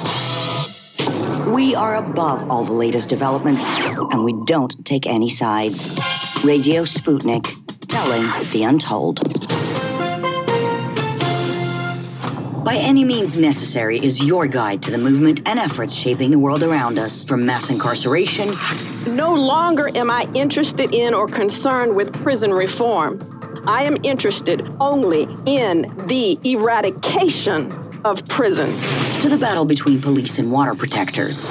It was a pretty punishing disregard for the sanctity of human life, that unleashing water cannons on peaceful, prayerful water protectors. From efforts to protect the environment. The climate movement is ready to, with plenty of opposition research and force and strength, along with, the right of both science and morality, to fight them on this. To the movement for Black Lives. When I first saw the Michael Brown video, and I saw that it clearly contradicted the narrative put forth by the Ferguson Police Department and by police supporters in general, 3 words came to mind. Color me shocked. Stay tuned to By Any Means Necessary, 5 days a week here on Radio Sputnik.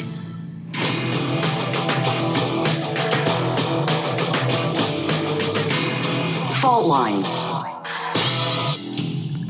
And we're back. You're listening to Fault Lines with Thomas and Stranahan, and our guest for this segment and the next, Mindya Gavasheli, editor-in-chief at Sputnik News US, and my boss. Mindya, how are you doing this morning? Pretty good. Thank you for having me. Mindya, thank you so much for joining us. We've been talking in the last few days about the conflict between Armenia and Azerbaijan. A lot is hanging in the balance here. We're concerned that this could escalate into a wider war. We don't know that much about it, though. We brought you on to inform us. What exactly stands in the balance here? What's the risk of this going further, and what have you seen in recent days on this, Mindya? Well, I remember how on Monday you were talking to Mark Sleboda and going over how this conflict might blow up even bigger. And he was talking about worst-case scenarios, saying that, I think that it's highly unlikely that this is going to happen, but we must nevertheless tell our listeners about that. Well, we came awfully close to that just yesterday, because what happened yesterday was that the Armenian Ministry of Defense announced that a Turkish F-16 shot down an Armenian Su-25 fighter jet in the Armenian airspace.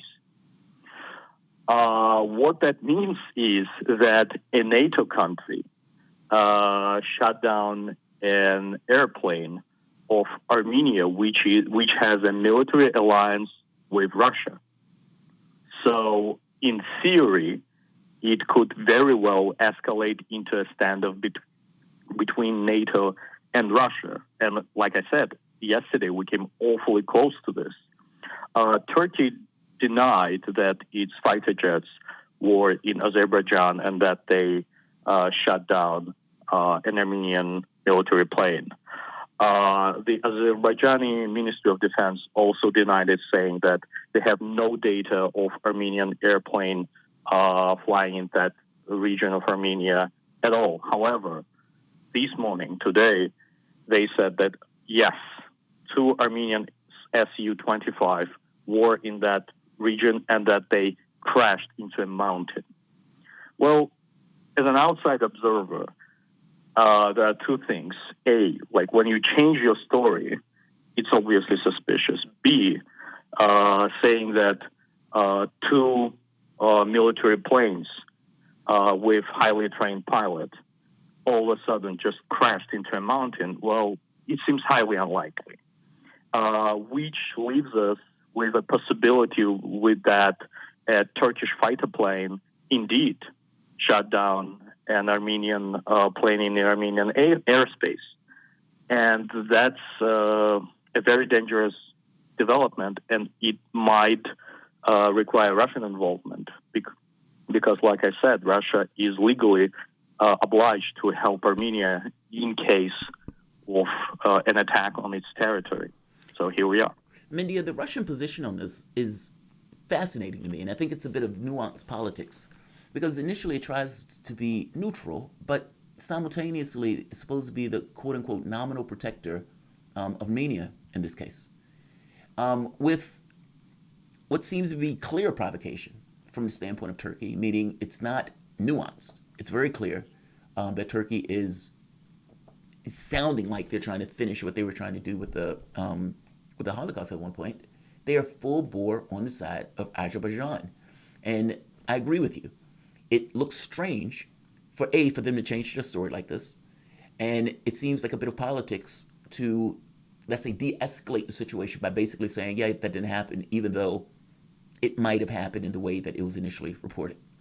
So from Russia's standpoint, and trying to maintain this kind of balance and this kind of nuance, how does it do that while simultaneously being the quote-unquote nominal protector? Does that make sense? It seems like it's a difficult position to maintain. It is a really difficult position, and Russia, what's happening in Nagorno-Karabakh right now is Russia's worst nightmare. Because as you said, Russia, on one hand, has a defense treaty with Armenia. On the other hand, Azerbaijan was a part of the Soviet Union, and there are lots of ties with Azerbaijan just as well. And all this time, Russia tried to maintain being neutral in this conflict, partially by selling weapons always to both countries. So to speak, to maintain the military balance between those countries just as well. So there's no situation when, let's say, Armenia, who is a part of the joint air defense system, has Russian anti-aircraft air defense missiles S-300, and Azerbaijan doesn't. No, both countries have now pretty significant weaponry. And on one hand, that was the right thing to do. On the other hand, now Russia struggles to stop this fighting between the two sides because they both are well equipped. They both are very well prepared to fight, and they both have the spirit to fight, because this conflict has been going on for decades in its latest iteration, but in reality, the conflict between the Armenians and Azerbaijanis has been going on for centuries. And it's not the first time when they fight each other. So it's like I said, it's Russia's worst nightmare. When it comes to Turkey, again, we see that Turkey is very one-sided. It's fully on the side of Azerbaijan. But I remember times when it was the other way around. If you remember when President Erdogan came to power, his announced policy was zero problems with the neighbors.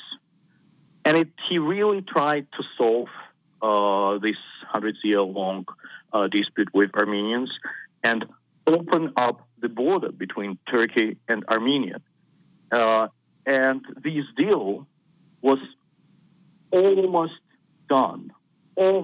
And when everything was practically ready, Azerbaijan got involved.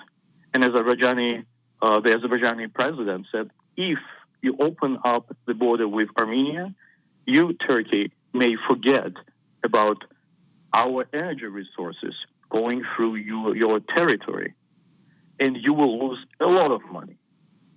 And Turkey backed off. And plus, it was very unpopular with the population because Azerbaijanis and Turks are very close nations. They have lots of ties. So when Azerbaijan said, you cannot open the border with Armenia until the Nagorno-Karabakh issue is resolved, Turkey had to back off. So you see how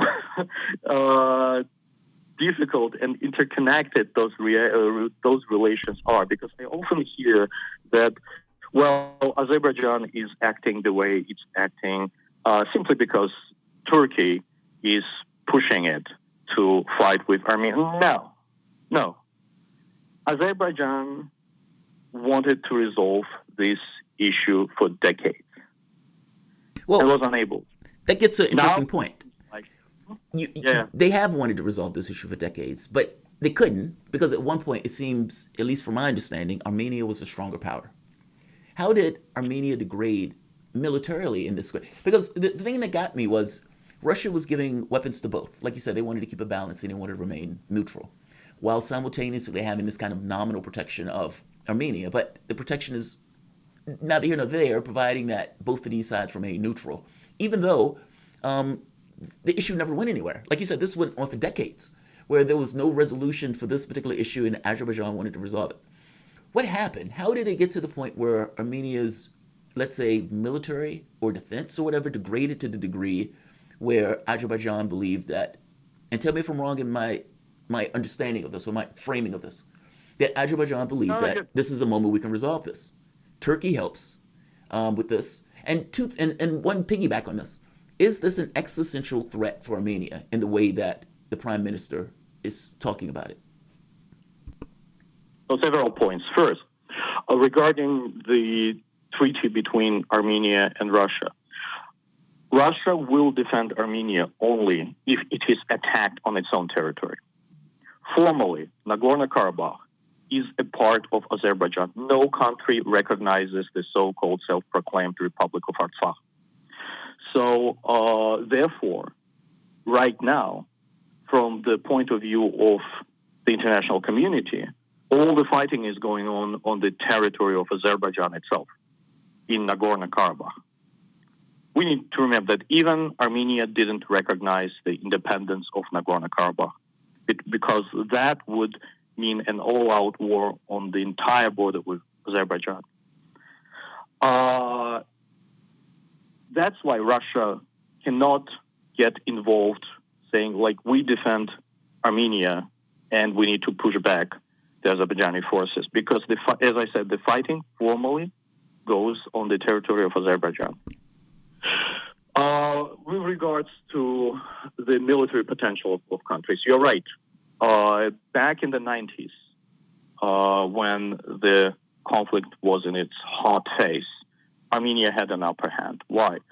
There were lots of Armenians who served in the Soviet army. it was one of the ways of making a career for young Armenian guys from smaller towns or villages. In Azerbaijan, people were much less inclined to go to the Soviet military. They were mostly traders, peasants, engineers, people who worked in the oil industry. Of course, there were officers as well, but the numbers were much less.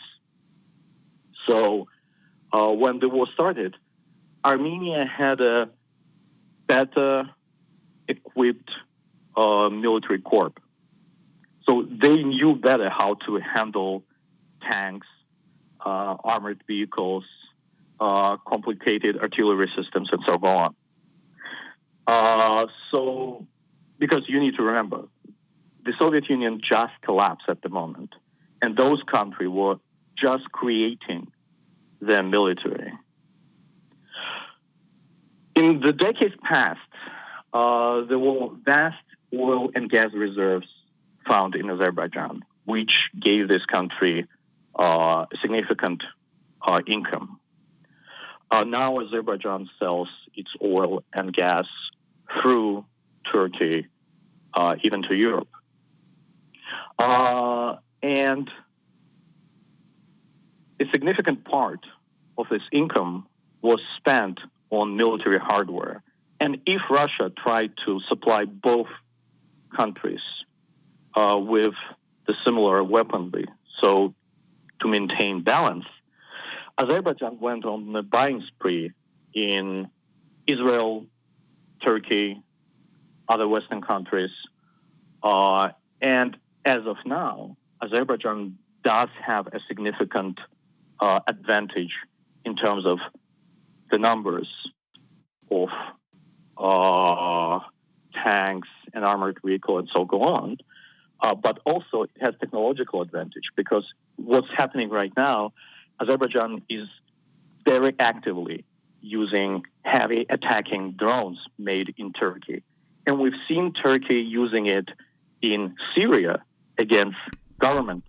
And we saw how... Let's break for one moment and let's let you finish with that. That's fascinating. I'm glad you mentioned that because I sat there and I watched and I thought, these guys are in a conflict. This conflict is going on for decades. How does one get the advantage in this particular case? How did they lose it? But let's take a break. You guys are listening to Fault Lines with Thomas and Stranahan. We're with Mindia Gavasheli, editor-in-chief at Sputnik News in the United States. We'll be back in a moment.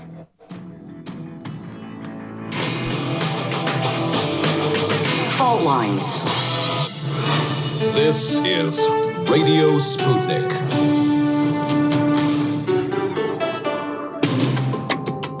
Epidemics and pandemics could kill millions of people, and they actually did.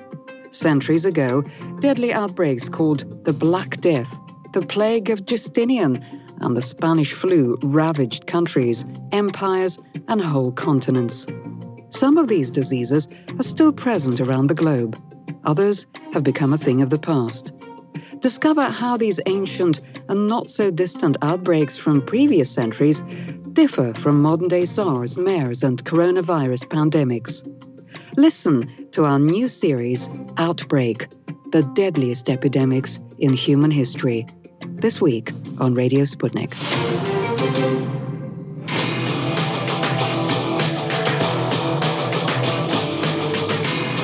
Fault Lines. And we're back. You're listening to Fault Lines with Thomas and Stranahan. We're joined by our guest, Mindia Gavasheli, editor-in-chief of Sputnik News US. We're talking about the conflict between Armenia and Azerbaijan. And Mindia, as we were going into the break, Jamarl had asked you a question about the armaments, the level of armament by Armenia, by Azerbaijan. You were talking about how Azerbaijan, with the discovery and the sale of oil, was making a bunch of money and buying arms from countries in the region. Could you please continue? Yes, I just meant to say that if you remember the Turkish operation in Syria when they clashed with the government forces over there were lots of videos of Turkish drones attacking positions of the Syrian Arab army, blowing up anti-aircraft systems, tanks, armored personnel carriers. So right now, I'm seeing very same pictures in Karabakh. Azerbaijan is using those heavy attacking drones very actively. And every day there are new pictures, new videos of Armenian positions being blown up by those drones. On one hand, it's not surprising because Azerbaijani officers were trained in Turkish military academies. On the other hand, there are lots of rumors about Turkish instructors being present in Azerbaijan and sometimes being actively involved in planning and conducting those operations. Again, Azerbaijan denies it. We don't have a confirmation of that, but the videos that I'm seeing from Azerbaijan are very similar to those that we saw from Turkey during its operation in Syria. India, thank you for that explanation. This is following an earlier skirmish back in July. It was declared a war at the time, but it seems like I'm curious. This is going back at least 30 years. You're saying centuries. 1988, war broke out between the two countries here. Close to the fall of the USSR, and then after the fall of the USSR and the creation of the Russian Federation in 1994, like you were saying, there was a ceasefire that was imposed. But the line of contact on this breakaway region, the eastern side of Nagorno-Karabakh, as far as I can tell, been a site of almost constant conflict with back and forth fire. It's been called a frozen conflict. I might be getting some of my facts wrong here, but from what I've heard, there has been fire back and forth for years. This has been almost constant. Again, though, earlier this year, just a couple of months ago, in July, there was this most recent quote-unquote war. Is this a continuation of that? How should we see this? Is this its own conflict? Is this one continuation of that longer conflict, Mindia? Well, when you have heavily armed militaries regularly engaging with each other in shootouts, and you're right, absolutely, there was no peace on this line of separation all this time. There were daily shootouts between the soldiers, but normally they were limited to some sniper fire, maybe machine gun fire. What happened several months ago was much more alarming. It was serious artillery clashes and tank attacks. So those were skirmishes of a much higher intensity. But the surprising thing about them was that they didn't happen in Karabakh. They actually happened on the border between Armenia and Azerbaijan themselves. That's why I think that wasn't really planned. It was something that just happened accidentally because perhaps Azerbaijani soldiers were doing some reconnaissance. Armenians seeing that opened fire, it caused retaliatory fire, and so go on. This is how it all started. At least from what I read, that seems to be the case, although we don't exactly know what happened on the ground because, as usual, both sides blame each other. This time around, we have a conflict of a much higher intensity even what we had a few months ago. I have very little doubt that this operation has been prepared long in advance. And, when you said it was called a frozen conflict, indeed.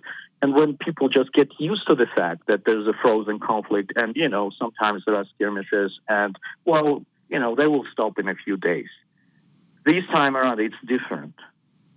It's not like that. I'm hearing many people saying oh, yeah, it happens all the time. In a few days, it will probably stop. I don't think it will. Unfortunately, I have a much grimmer view on what's going on now.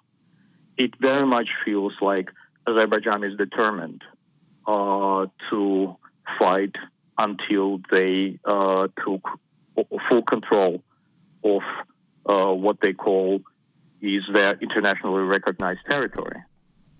That's what it sounds like. I mean, if you're looking at incentives, and it's a freedom or a peace at the barrel of a gun, where both sides are just, staring each other down with the gun, and the only thing that's keeping that peace is basically this kind of balance in regards to one force not believing that they can just take over for the other force. What happens when that changes? And what happens when that balance of power changes, where you have an ally, Turkey, who says, yeah, I got your back, and you believe that from a force perspective, you can do something that you haven't been able to do in centuries.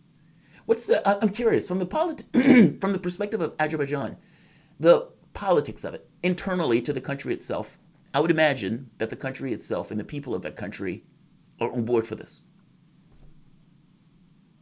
First of all, keep in mind that it wasn't just Nagorno-Karabakh that was captured by Armenian forces back at the time. It was also 5 or 7 districts of Azerbaijan around Nagorno-Karabakh. And all those places were heavily populated. So, again, when we speak about what's going on in Karabakh, we speak obviously about 150,000 Armenians who live there, and what will happen if Azerbaijani forces capture that territory, and that therefore, even now, the Karabakh authorities, they had evacuation plans for all those people to make sure that no one's being left there, because it will be unthinkable to stay there. On the other hand, we need to remember that in Azerbaijan, after the loss of that war, there are around 1 million refugees. 1 million refugees in the country of 10 million. So basically you have 10% of the population who are internally displaced persons. And of course, they're dreaming of coming back to their homes. Of course, they will support any action that will allow them to go back to Karabakh. And of course, the rest of the country does support that as well, at least now, because if they start losing, and if there are more and more and more casualties, the mood may change very fast. But as of now, the entire country is supporting it, just like Armenians are going and volunteering and talking about this offensive, as you said, as an existential threat to the Armenian people. The reality is that Azerbaijan declared that it's not going to cross the internationally recognized border with Armenia. It has no plans of fighting Armenia itself. But I don't know if people in Armenia believe that. Interesting. Very interesting. Wow, that's fascinating. So this, from the standpoint of Azerbaijan, is basically, look, this is a limited conflict. This is as far as we're going to go in regards to trying to take back the territory. It's not a larger conflict. How does this resolve from your standpoint? I mean, like you said, this has been going on for centuries. How does this end? Is there a resolution to this? Or is the resolution to this basically one side wins and one side loses? Or does this just persist itself going forward for another century? Unfortunately, I think there will be no resolution in the short term. Both sides are determined to fight till the end. And the only thing that may change it, again, tragically, are heavy losses on both sides. And I'm afraid it's happening already. I looked up the latest numbers, and for example, the Azerbaijani Ministry of Defense says that in the 3 days since the fight started in Karabakh, they already killed some 2,300 Armenian soldiers. And you may say those are official numbers from the opposite Ministry of Defense. It must be propaganda. I'm sure they're inflating them. But I have very little doubts that we are talking about more, not just hundreds, but indeed thousands of people potentially dying there in a very short term. Because like I said, both sides are very well equipped. Both sides are very determined to fight. And I see no prospect of stopping this fighting in the short term. I know there are some consultations between Turkey and Moscow right now. I know that Putin spoke with Pashinyan, the Armenian prime minister, a couple of times in the recent days. I know that the foreign minister Lavrov spoke with his Azerbaijani colleague as well. But there's so much that international players can do. Obviously, if Turkey changed its rhetoric, that would be helpful in terms of stopping the fighting. I don't see it happening in the short term either, though. It will, right now, there's too much. The stakes are too high, specifically for the Azerbaijani and Turkish presidents. Basically, it will be a disaster if all of a sudden it comes to nothing after all those deaths. So let's stop it here. You guys have been listening to Mindy Agavishelli, editor-in-chief at Sputnik News, United States. Thank you for coming on. That is utterly fascinating, and hopefully this resolves. You guys are listening to Fault Lines with Thomas and Stranahan. We'll be back in a moment with headlines.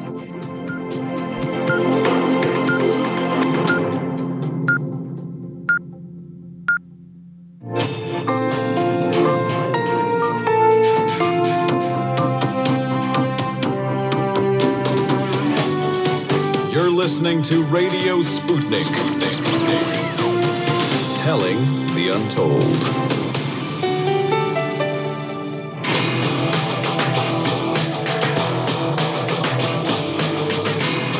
Fault Lines. And we're back, live coming to you from across the divided states of America. It is time now for our last hour of the most disruptive show in those divided states. In the politically independent corner, I am political analyst Shane Stranahan. And in the left corner, I am the indefatigable, ever vigilant, the last man on the wall, your political analyst, Jamarl Thomas. And together we are Fault Lines with Thomas and Stranahan. And we're getting into the headlines here. We do these each morning 3 times, once at 7, once at 8, and once at 9 a.m.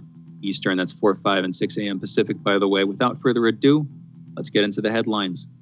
Last night was the first debate between President Donald Trump and former Vice President Joe Biden. It is now widely viewed as one of, if not the worst debates in a presidential election in living memory, if not American history. Over 90 minutes, Biden stumbled verbally and told Trump to shut up.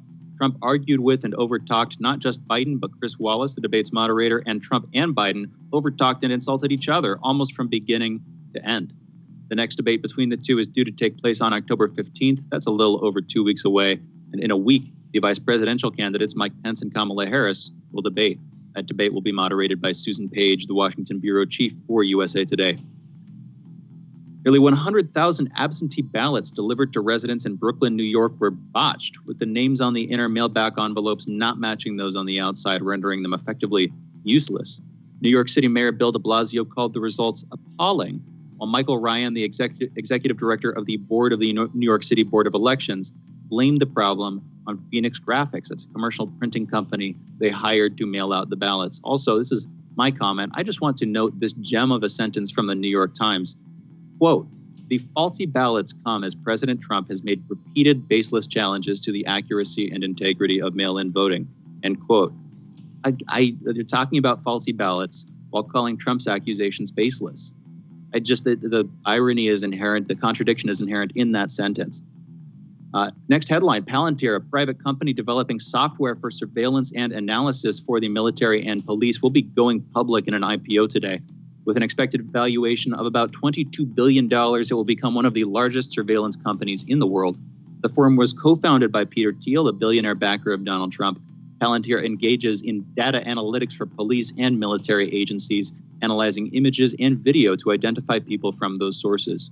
They are notorious for their privately developed police state-style tools, giving American governmental agencies software to sort and search through large amounts of data to identify suspects. Fighting has continued between Armenia and Azerbaijan, with some signs that the conflict is worsening as Armenia accused the Turkish government of downing one of their aircraft, a claim which Turkey has denied. The international community has called on the two sides to de-escalate tensions and return to a ceasefire and negotiations, with the UN Security Council urging both sides to work closely with the Organization for Security and Cooperation in Europe, Minsk Group. Research scientists at the Italian National Institute for Astrophysics say they've confirmed their initial 2018 discovery of underground liquid saltwater on Mars, as well as of 3 more underground lakes nearby. This follows a paper they released in 2018, which presented evidence for a saltwater lake underneath the surface of the south pole of Mars. That's the first such discovery of liquid water on the red planet. Using techniques developed for detecting subglacial lakes on Earth with radar, the Italian scientists say they've further confirmed the existence of that underground lake, and they say they've detected 3 more lakes, all in the vicinity of the first. They say that the water in those lakes contains, quote, several tens of %, end quote, of salt content. It's salty water, very salty water, which would keep the water from freezing at such low temperatures. Although this discovery is a far step from confirming life on the planet, it does deepen scientists' confidence in the existence of liquid water on the planet under the ground, where life may yet be discovered to exist. Unlike water on the planet's surface, or unlike life on the planet's surface, excessive radiation from the sun and freezing temperatures would preclude the sustained existence of life. The idea here is, if it's underground, if it's not frozen, there's a chance that there are some remnants of life on that planet. Again, just a chance. And in related solar news, 2 scientists have released a plan for a hypothetical mission to Venus to gather evidence that could prove or disprove the existence of life on that planet. Earlier this month, a team of research scientists reported the apparent presence of phosphine in the cloud decks of Venus. That's a molecule which can only currently be explained there by the existence of life. Not saying that's the cause, but they're saying they don't know of other explanations for its existence on that relatively low-pressure planet. Now, Andreas Hein from the Paris-Saclay University in France and Manasvi Lingam from the Florida Institute of Technology have publicized a plan to send a balloon to the planet, to Venus, as early as 2022, which could be used to detect direct evidence of biological life in situ in those cloud decks. And with that, you're all caught up. Those are our headlines. That's the news. You're listening to Fault Lines with Thomas and Stranahan. And we're back. And, you know, we could talk about the debates. One quick note here on the conflict between Armenia and Azerbaijan. 150,000 ethnic Armenians currently living in the enclave of Nagorno-Karabakh. 300,000 Azerbaijanis reportedly living within a 15-kilometer distance, a 15-kilometer radius of the border of the line of contact, basically there. That's hundreds of thousands of lives hanging in the balance along this disputed region. That's, you know, we're talking about hundreds of deaths potentially so far, an unknown number of deaths because each side is sort of playing up the other side, as far as I can tell. But that's tens, hundreds of thousands of people. That's a big crisis. It is a big crisis, and it can spiral out into, you know, like when I hear this, and when I started covering the story and started going into like the backstory, the history of it, and everything else, I was fascinated by this. It puts me in the mind of the First World War, and not immediately the First World War, but more so before it. But what happened to it, the precursors to it, where Archduke Ferdinand is killed, and you know the politics that was going on at that time, you know, between Serbia and the Austro-Hungarian Empire and whatnot. But he gets killed, and it's a footnote. Like if you're looking at the newspapers at the time, nobody cares. It's not that big of a deal. It's like, oh, wow, this relationship between the two. But it wasn't this major story. And it became a major story because Austro-Hungary, the empire, they took it as the opportunity to take Serbia down a peg. And the logic of it was very straightforward. We don't want them to get to a point where they are going to be a regional power. And because we don't want them to be a regional power, and we can see them becoming a regional power, we're going to take an opportunity to take them down a peg. And this, the killing of this man, that nobody really cared about that much, is going to be our reasoning for doing it. And if you look at what they were trying to get Serbia to concede to, Serbia agreed to all of it with the exception of one. Basically, you can't put your courts, meaning you can't try people with your courts. But this was, again, one of those things where they knew they were going to say no to, in which case Serbia said no to it. How could they say yes to that? In fact, they didn't even say no. They said, put this up for review by like an international community. Didn't matter. It was very clear what they wanted to do. They wanted to take them down a peg, and this was a pretext for war. The catch being, they thought it was regional. There was no thought that this was going to be a larger conflict. The thought was this is going to be a small regional conflict where we take these guys down a peg. It didn't happen that way. The allegiances and the relationships that each of these guys had. So Serbia, Russia gave them a guarantee, and Austro-Hungarian Empire had a guarantee from Germany. And from there, you have this kind of spiraling into all of these alliances and whatnot, with certain countries believing that they can take advantage. Ottoman Empire being one of those countries that got in a little bit later and lost. I guess the point I'm making when I look at this, I think of this in regards to the relationships that are created here. And Turkey, part of NATO, whether or not NATO would be activated because of something that Turkey gets itself involved in. Turkey has been getting involved in all sorts of regional conflicts. It's secondary to the point that it is, and one of the largest militaries. And you get into where Russia basically is not backing, but giving this kind of tacit support, trying to remain neutral between the two, but basically, again, tacit support to Armenia. Like, the relationships get very strange, and it gets very hard to figure out how this conflict that's starting off as regional doesn't expand. And so we're covering this because we do, at least I do, and looking over it, you have both sides. One side says this is an existential threat. I was reading the interview that took place with the Prime Minister for Armenia yesterday. He is very clear, this is an existential threat. Turkey is helping these guys, they can destroy us. And as many have said, basically bringing up the military and everything else and getting the public into this mindset, we got to defend our territory. Like, for example, you and I are anti-war, even though we might be fascinated by it, and the contradictions or the ethics, the morality and things that go into it, like these contradictions that take place just in the midst of doing this stuff. If the United States was under attack, meaning if somebody said, people are trying to board our shores, both of us would sign up. We wouldn't think twice. And you would have a large swell of people, even lefties, all of these Antifa members, jumping into the military to fight back the shores. It's this notion that something is attacking our shores. It becomes a noble war at that point, which means that the individuals involved in that war, even though they're calling this guy the Gandhi of Armenia or something, well, that's different. You're defending yourself and you're defending your territory. Well, from the standpoint, in their heads, not necessarily saying, in fact, because Azerbaijan said we're not going to cross into Armenia. By the same token, Azerbaijan, as many have said, after losing this territory, at this moment, it's like we can take this territory back. So you have two people or two groups that are spoiling for a fight in some degree. And so it's like, is this going to remain an isolated conflict or this becomes somewhat a little bit more spilling out? And the problem is, it's war. We don't know. Wars have a tendency to be unpredictable, especially when both sides start prioritizing gains as the highest thing beyond anything else. And one kind of step leads to another in this kind of escalation of tit for tat. So no, it's a fascinating issue. Unclear where it goes. There's a pipeline there.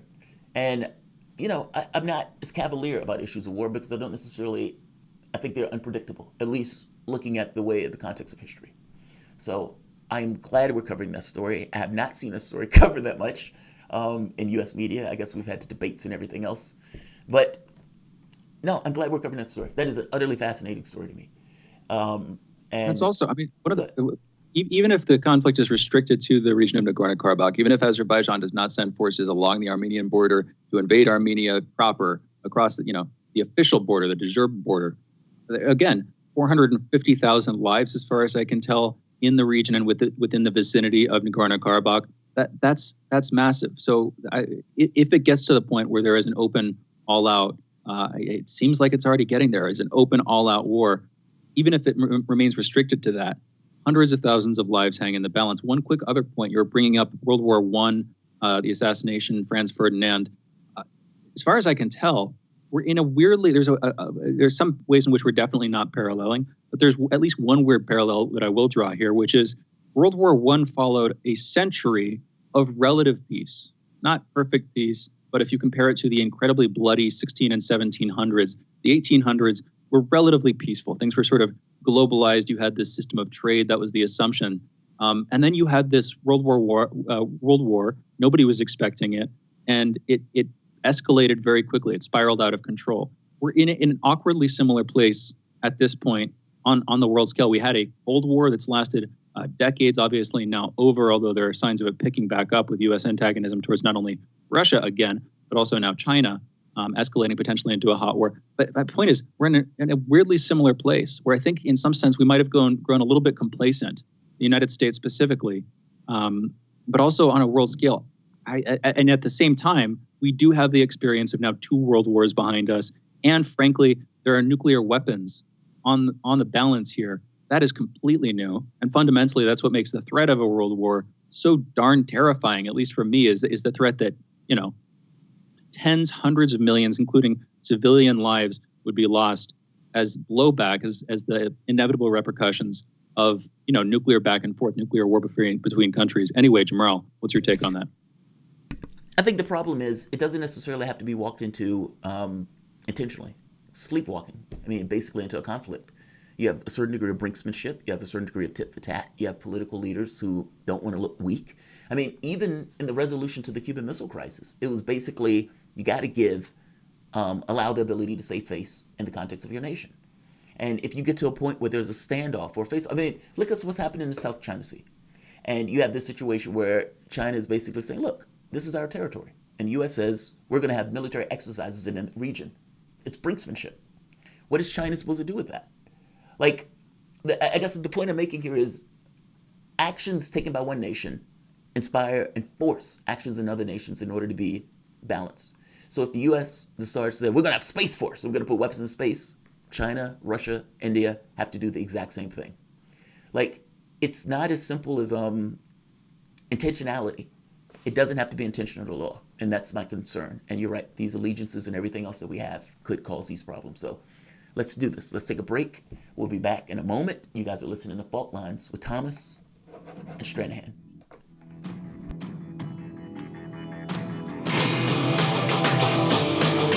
Fault Lines. 24 hours a day, 7 days a week. We give you the most essential information out there. Radio Sputnik, telling the untold. Feeling kind of blue, but maybe also kind of red, and kind of purple, and kind of alone? You've got a friend on Radio Sputnik. Tune into Political Misfits from 12 to 2 Eastern Time, Monday through Friday, for news, politics, and culture without the two-party bias. Catch us daily on 105.5 in Washington, D.C., or 102.9 or 104.7 in Kansas City. Or find us on Twitter, Facebook, YouTube, Spotify, or wherever you get your news.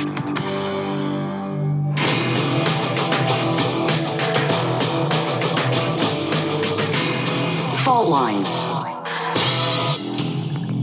And we're back. You're listening to Fault Lines with Thomas and Stranahan. We are taking calls, 202-521-1320. Again, 202-521-1320. And by the way, I'm going to give this out. If you want to listen to us on the radio and you're in the DC area, you should check us out there. We're on a 105.5 FM and 1390 AM.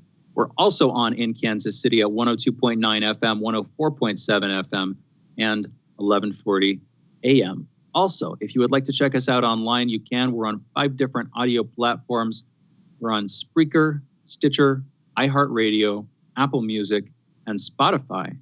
You should also go over to YouTube.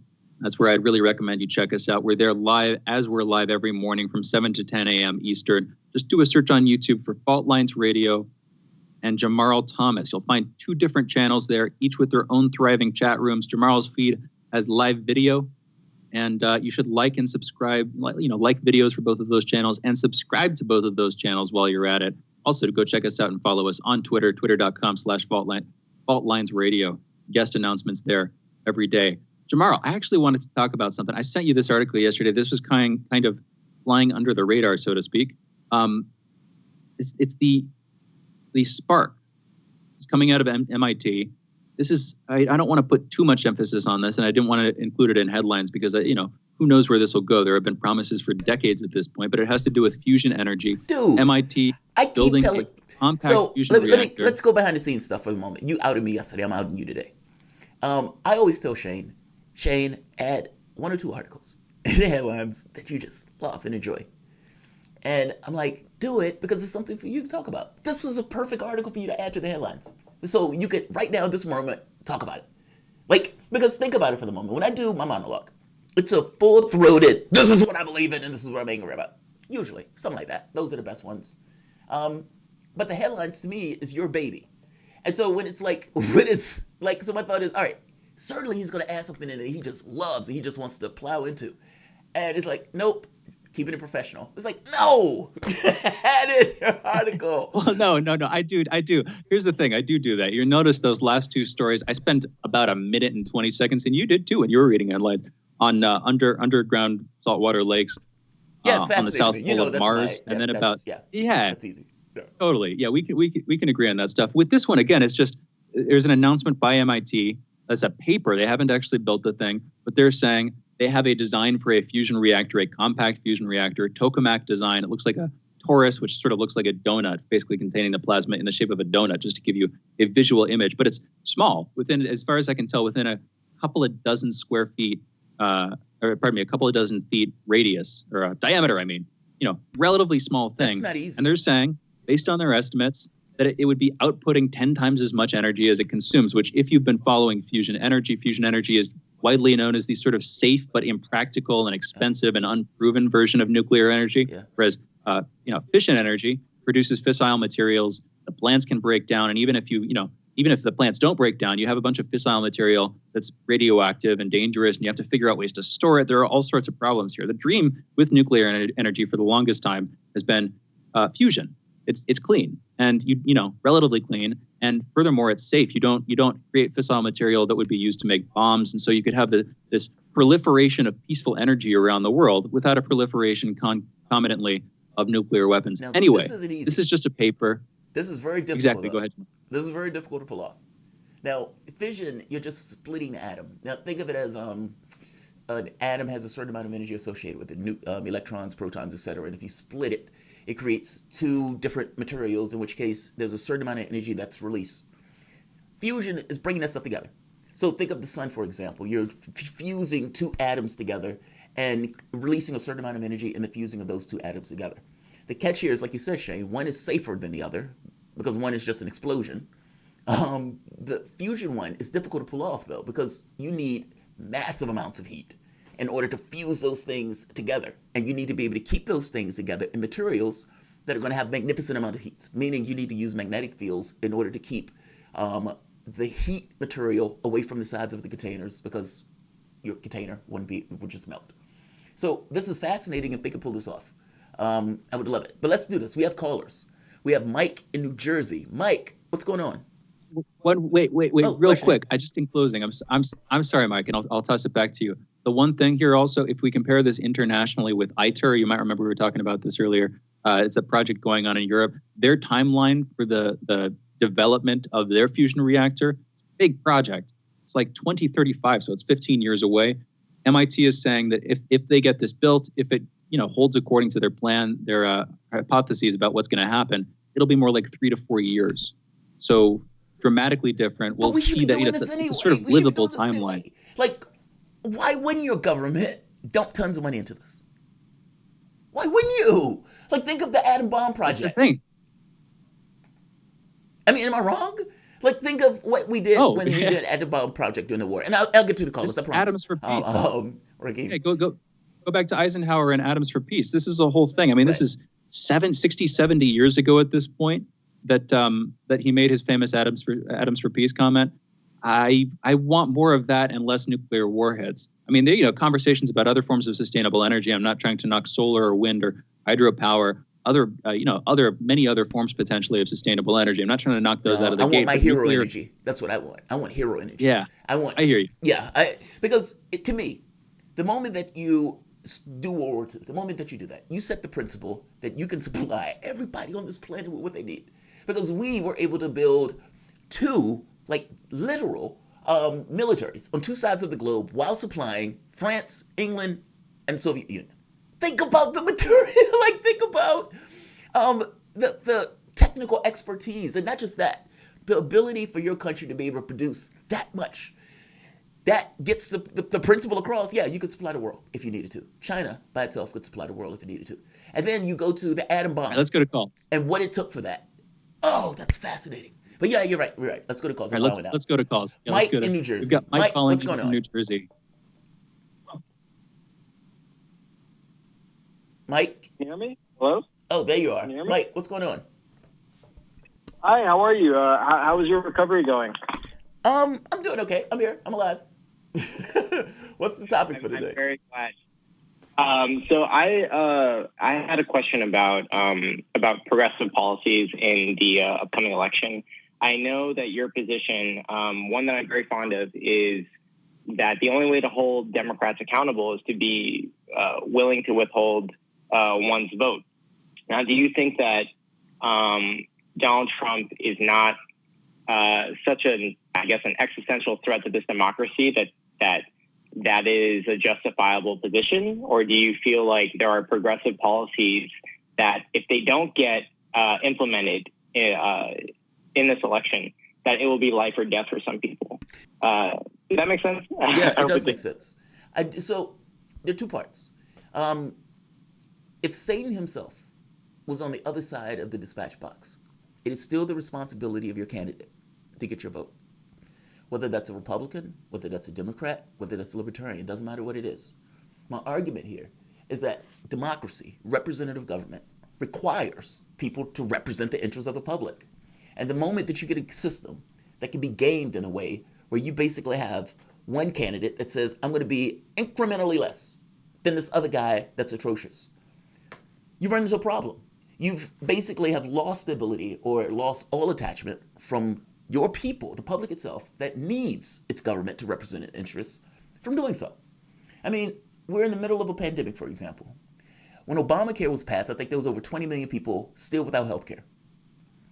During the pandemic, I think it was like 12 or 15 million more that lost it. So you're talking to like, 30, 40 million people, give or take, that don't have health care in the midst of a pandemic with, 7 million people that are ill? Like, I guess the point I'm trying to make here is it is the responsibility of the public to hold this government accountable. And the moment that the public, out of reasons of cowardice, out of reasons of fear, whatever that is, decides that it no longer does that, which has been the case in the perspective of lefties for the last 40 years, you've lost your government. That's my point. My point is you could hold them accountable, but you can't do it from the standpoint of fear. So, Shane, you want to comment on that? Oh, we've got two other callers. I appreciate the call, Mike. Karen calling in from Maryland. Karen, you're on. What's going on? Hi there. I just wanted to make the respectful request, as off topic as this is, that the whole term of the 4 years not be reduced to one U.S. Supreme Court nominee. And, I'm not sure where the press is going with this. But I mean, this nominee seems to be very controversial, which is, fine. And the press will have their heyday with it. But I'm just requesting that the whole term not be boiled down to this one U.S. Supreme Court nominee is all. Wait, Karen, don't go anywhere. I don't understand what you mean by that. You say you don't want it to be boiled down to the one Supreme Court nominee. Explain.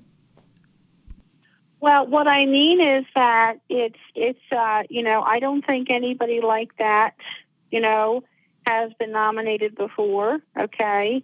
And so what I'm saying is that, the record of the last 4 years should not be judged based upon, who, what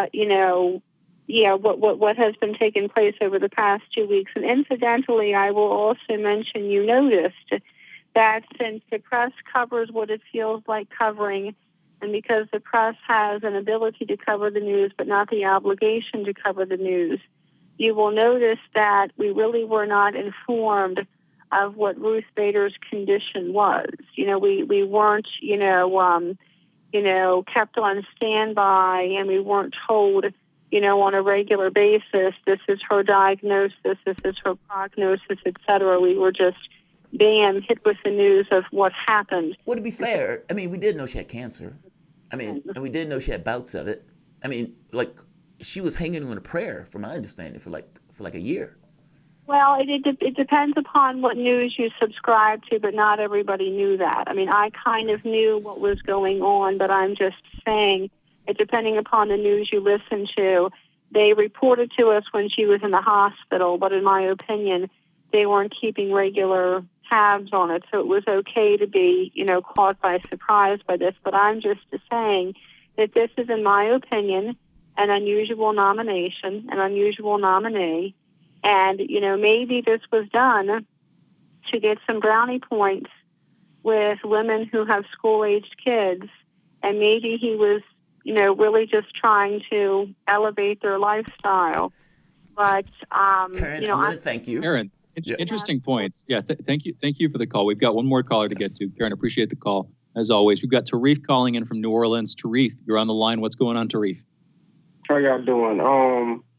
The fusion reactor, they got 35 countries working on one in France right now. I think China's part of it, and Russia. It seems like they're ahead of the U.S. dealing with the fusion reactor because they already got one experimental one that they're working on right now. The debate last night was, I think Trump won, but it was still suck for both of them. They didn't talk about bringing the troops on. They didn't talk about stopping wars and helping out the citizens dealing with homelessness and poverty and things like that. All of that stuff was an afterthought, Tarif. It was an afterthought. America was an afterthought. This gets to my point. It's a race to the bottom. Yes, it was. It was like an after. Things are expensive dealing with healthcare and whatnot, and yet they was going after each other. They should have talked about ending these wars. They should have talked about infrastructure and so forth and so forth. Trump did miss some parts dealing with the white supremacy thing. He should have just threw it out, hit it out the park, but he didn't. Biden should have said some things dealing with healthcare, but he didn't. So it was terrible, Yeah, that's my thoughts on that. Thanks, Tarif. We appreciate it, man. All right, you guys are listening to Fault Lines with Thomas and Stranahan. I agree with Tarif 1,000%. I'm pretty sure Shane does also. We'll be back in a moment. Absolutely. Yeah.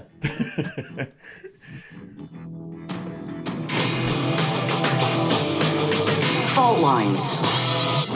Catch all the breaking global, political, and economic news as it happens. Sputnik brings an all-star lineup with expert opinion from some of the biggest names in the news today. Noam Chomsky. Turkey, U.S. ally, their main goal is to attack the Kurds, the one ground force opposing ISIS. And there have been a kind of a funnel for support of ISIS, not officially, but in practice. Peter Sunde, co-founder of the Pirate Bay. We don't have any sort of democratic control over the internet. And I think that we're very naive when we think that the internet itself is intrinsically good. It's not. It's just a very neutral technology that is being used for good things, but more and more being used for evil things. Icelandic Foreign Minister Gunnar Bragi Sveinsson. Increased activities in the Keflavik airbase, and that has to do with more activities from the Russian Northern Fleet in the ocean around Iceland, and also, of course, these usual flights of the bombers. Robert F. Kennedy Jr. We're the ones that destroyed the government of Libya. We're the ones that, in a pipeline dispute, that helped destroy the government of Bashar al-Assad in Syria. We're the ones who invaded Iraq. Former U.S. Secretary of Defense William Perry. The hostile relationship between the United States and Russia today is dangerous for both countries, not because either country would actually want to start a military conflict, but because there's always a danger of blundering. Sputnik talks to the brightest minds in politics and current affairs to find out what's really happening. Tune in.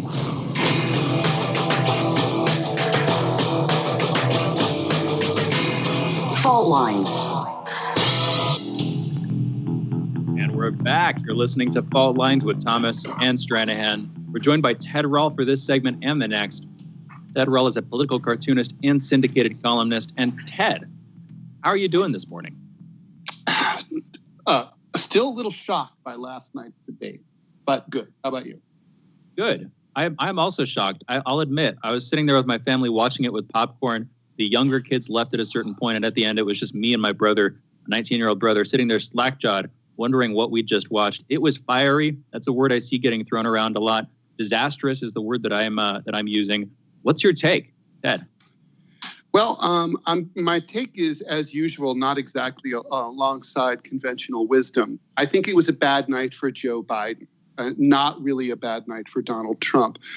It was certainly a bad night for American democracy because the purpose of a presidential debate is ostensibly to discuss policy proposals that will change our lives. And that just didn't happen. It was completely a WWE clash of personalities. And that's what these things have degenerated into. And, obviously that format suits Donald Trump.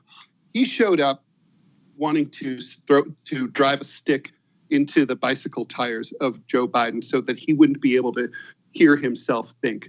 And that worked. We didn't hear Joe Biden got bullied. He got, in the parlance of the internet, owned. He didn't screw up. There were no gaffes. He didn't do himself any harm, but he failed to do two things I think that he needed to do. One, excite Democratic voters into saying, hey, there's some good stuff that'll come out of President Biden. And two, he needed to unify or at least keep the Democratic Party unified. And he failed big time there when he threw Bernie Sanders under the bus and declared that he was the Democratic Party. Right there. And see, that's why I thought Trump won. I mean, that when I gave my monologue today, my thoughts were kind of the same. That basically Trump went out to dominate and to own that debate, meaning I'm going to be strong and I'm going to be an alpha male in this debate. And Biden stumbled, like you say, he wasn't able to necessarily articulate the good things of Biden, if such exists. And in doing so, was able to make this strong wedge between, like you said, throwing Sanders under the bus, and not just throwing Sanders under the bus, the left. No, I'm not for the Green New Deal. Now, this is after AOC is out there trying to get Joe Biden elected. Like, yeah, we can push him on that stuff like the Green New Deal. He's very clear, I am not for that. But why? Because Trump keeps hitting him on it. Trump is hitting them like, you're a socialist. Oh, the socialists are going to break you, but Joe, they're going to be broken. Which pushes Joe Biden to continuously say, I am not for Medicare for all. 88% Democratic support, 70% regular support in a pandemic. I am not for the Green New Deal. Fires on one end, floods on the other. Like, was able to get him to basically disassociate himself from the left in an astonishingly, brash way of aggravation, of even being pushed in that way. Does that matter, though, Ted? I mean, is it one of those things where the left looks at that and says, okay, I'm not going to vote for Joe Biden because I'm angry that Joe Biden doesn't care and considers us basically irrelevant? Or we have nowhere else to go? Hence, Joe. Well, as I wrote on my blog this morning, I think that a lot of pundits don't really understand how elections work. If right now someone came into your studio and held a gun to your head and said, based on last night's debate, you have to vote for Donald Trump or Joe Biden, or I'm going to shoot a bullet through your head, you're probably going to vote for Joe Biden. But that's not how elections are. Elections are voluntary. You have to fill out a complicated form and put it into two different envelopes and then trek it down to the mailbox if you can find one after they've all been removed. Or you have to go stand in a socially distanced line in crappy weather in November and wait to vote. Either way, that requires effort. And we're in an age now where literally people are getting everything delivered to their homes, their groceries, everything. And so they're not going to ask people to go out and vote is requiring a certain level of enthusiasm. And that makes all the difference here. If everybody who was registered to vote was going to vote, Joe Biden would win. But they're not gonna. A lot of people are just, they're just going to let it go and figure someone else will vote. That's the dynamic that people are just not counting on. Trump's people are just psyched. They have the flags, they have the banners, they cruise around on their boats, they adore him. Biden's people are basically swallowing a large pill. They're not looking forward to it. They're just getting rid of Trump. It's dutiful. And I think that's going to make a huge difference come November 3rd. I think one question here, though, is whether they're swallowing which end they're swallowing that pill through. I think it's being forced up them, not to take it too gritty here. Another way to look at this was a train wreck, a freight train carrying dumpsters on fire. But like you're saying, Trump successfully drove a wedge between Biden and his base. If if there were a gap there, which there was, it's now gotten substantially larger, at least for the people watching. One of the things I was wondering, though, Ted, I want to hear your take on this.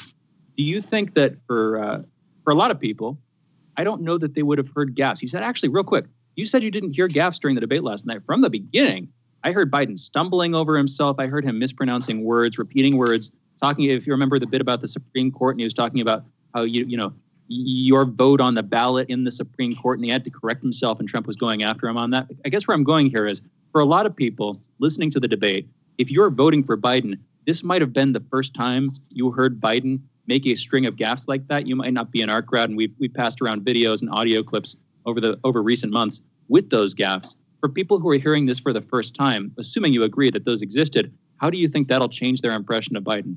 Ted? Right. Well, I guess to paraphrase Bill Clinton, it depends on what your definition of a gaffe is. To me, a gaffe is, for example, Jimmy Carter suggesting that he talked to his daughter Amy about nuclear policy. That was a gaffe.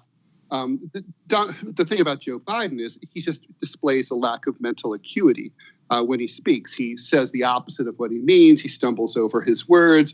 He has trouble with recall. Some people point out that it's his stuttering, but there's more to it than that. He's not really all there. He's not even as all there as he was 5 or 10 years ago. And I think you're totally right. People last night saw Joe Biden, paid attention to Joe Biden far more intensely than he's ever been paid attention to in his entire life.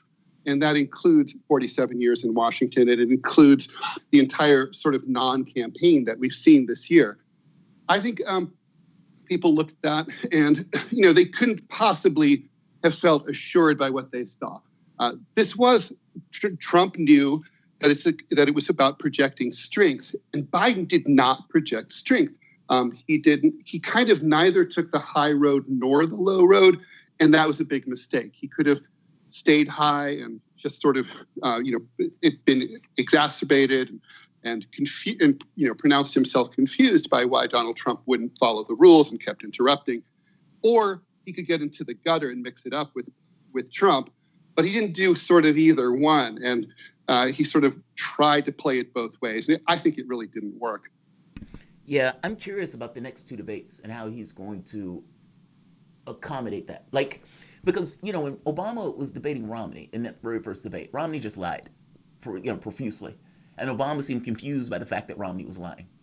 And in this kind of flip over this, you have right now where it wasn't the president that wasn't able to kind of come in. The president came in with a very clear strategy. Oftentimes you have the president that's rusty because he doesn't necessarily have to deal with all the flack that's coming at him.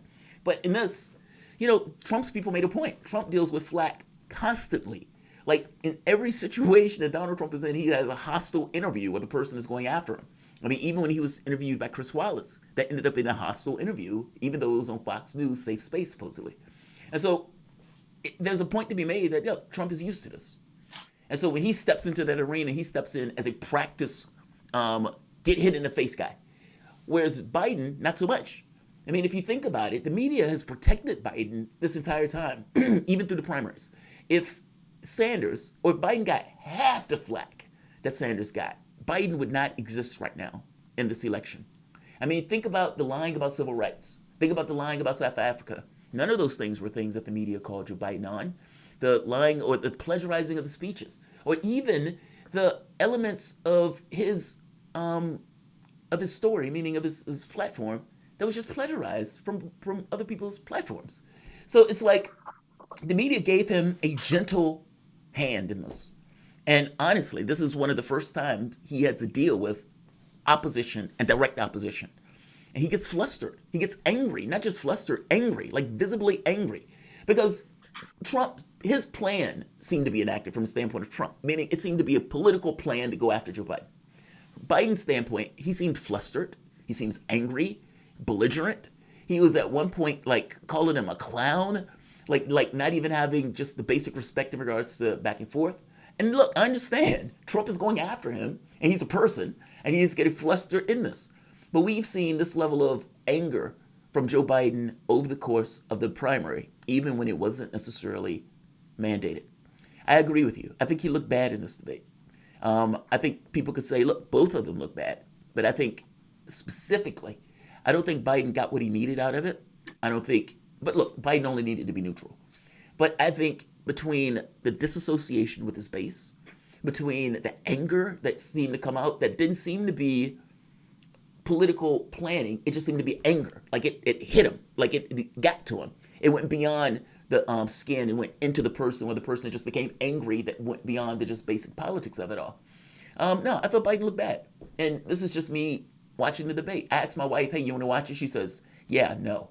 And she went to bed, leaving me there, her husband, to watch it by myself. What do you think comes from this in the second debate? How do you think Biden adjusts? Or do you think he adjusts at all? And you think we have to do debates that are just dumpster fires?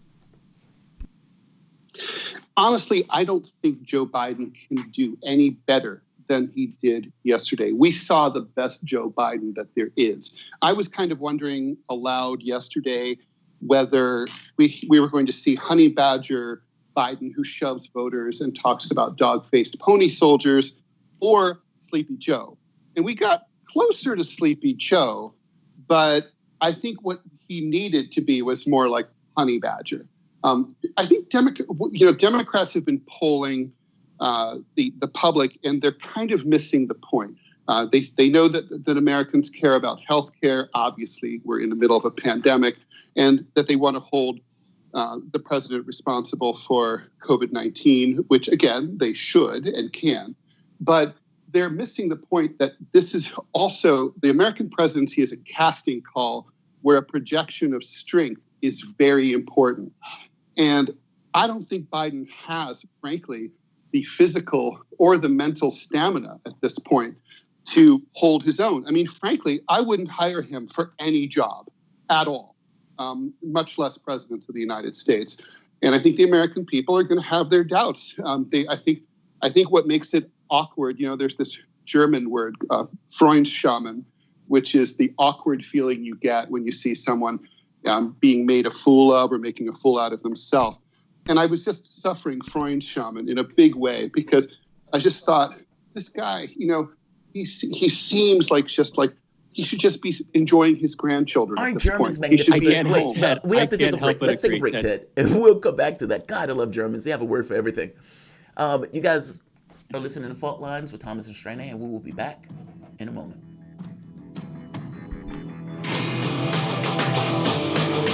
Fault Lines. Stay tuned to Radio Sputnik.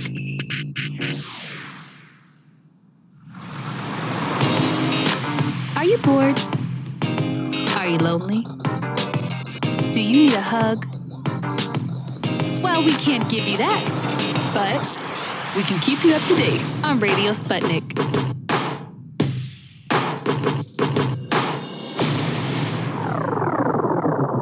Radio Sputnik.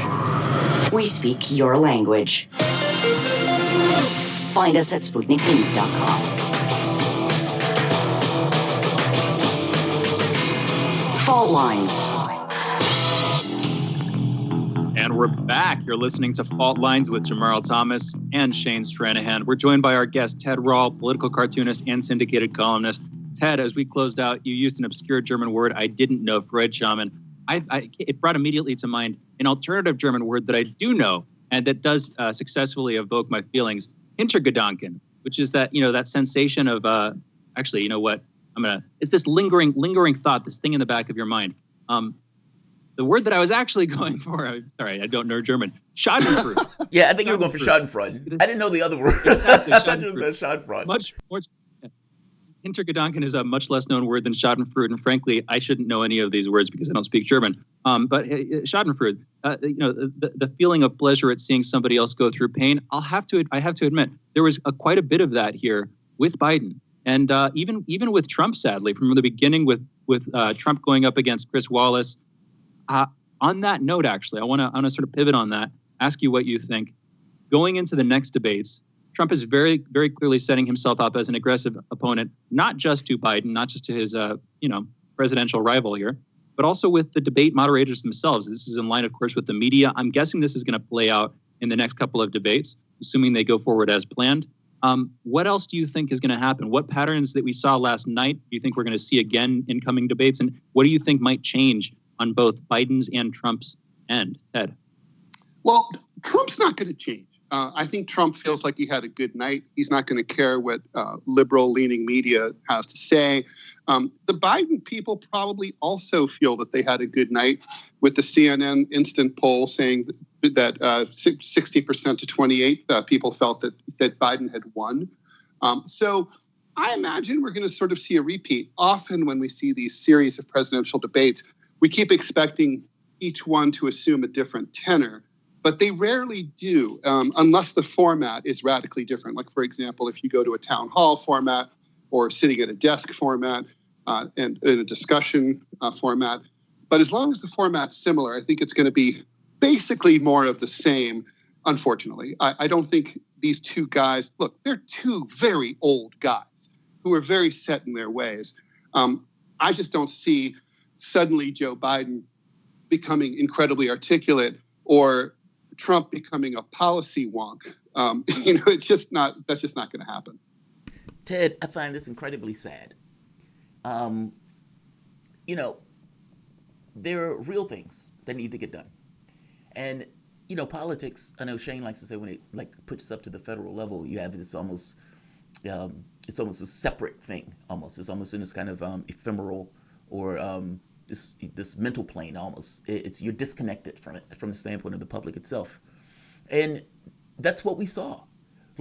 This did not seem to be two people who were running for political office where they needed to get votes for. Am I wrong in that?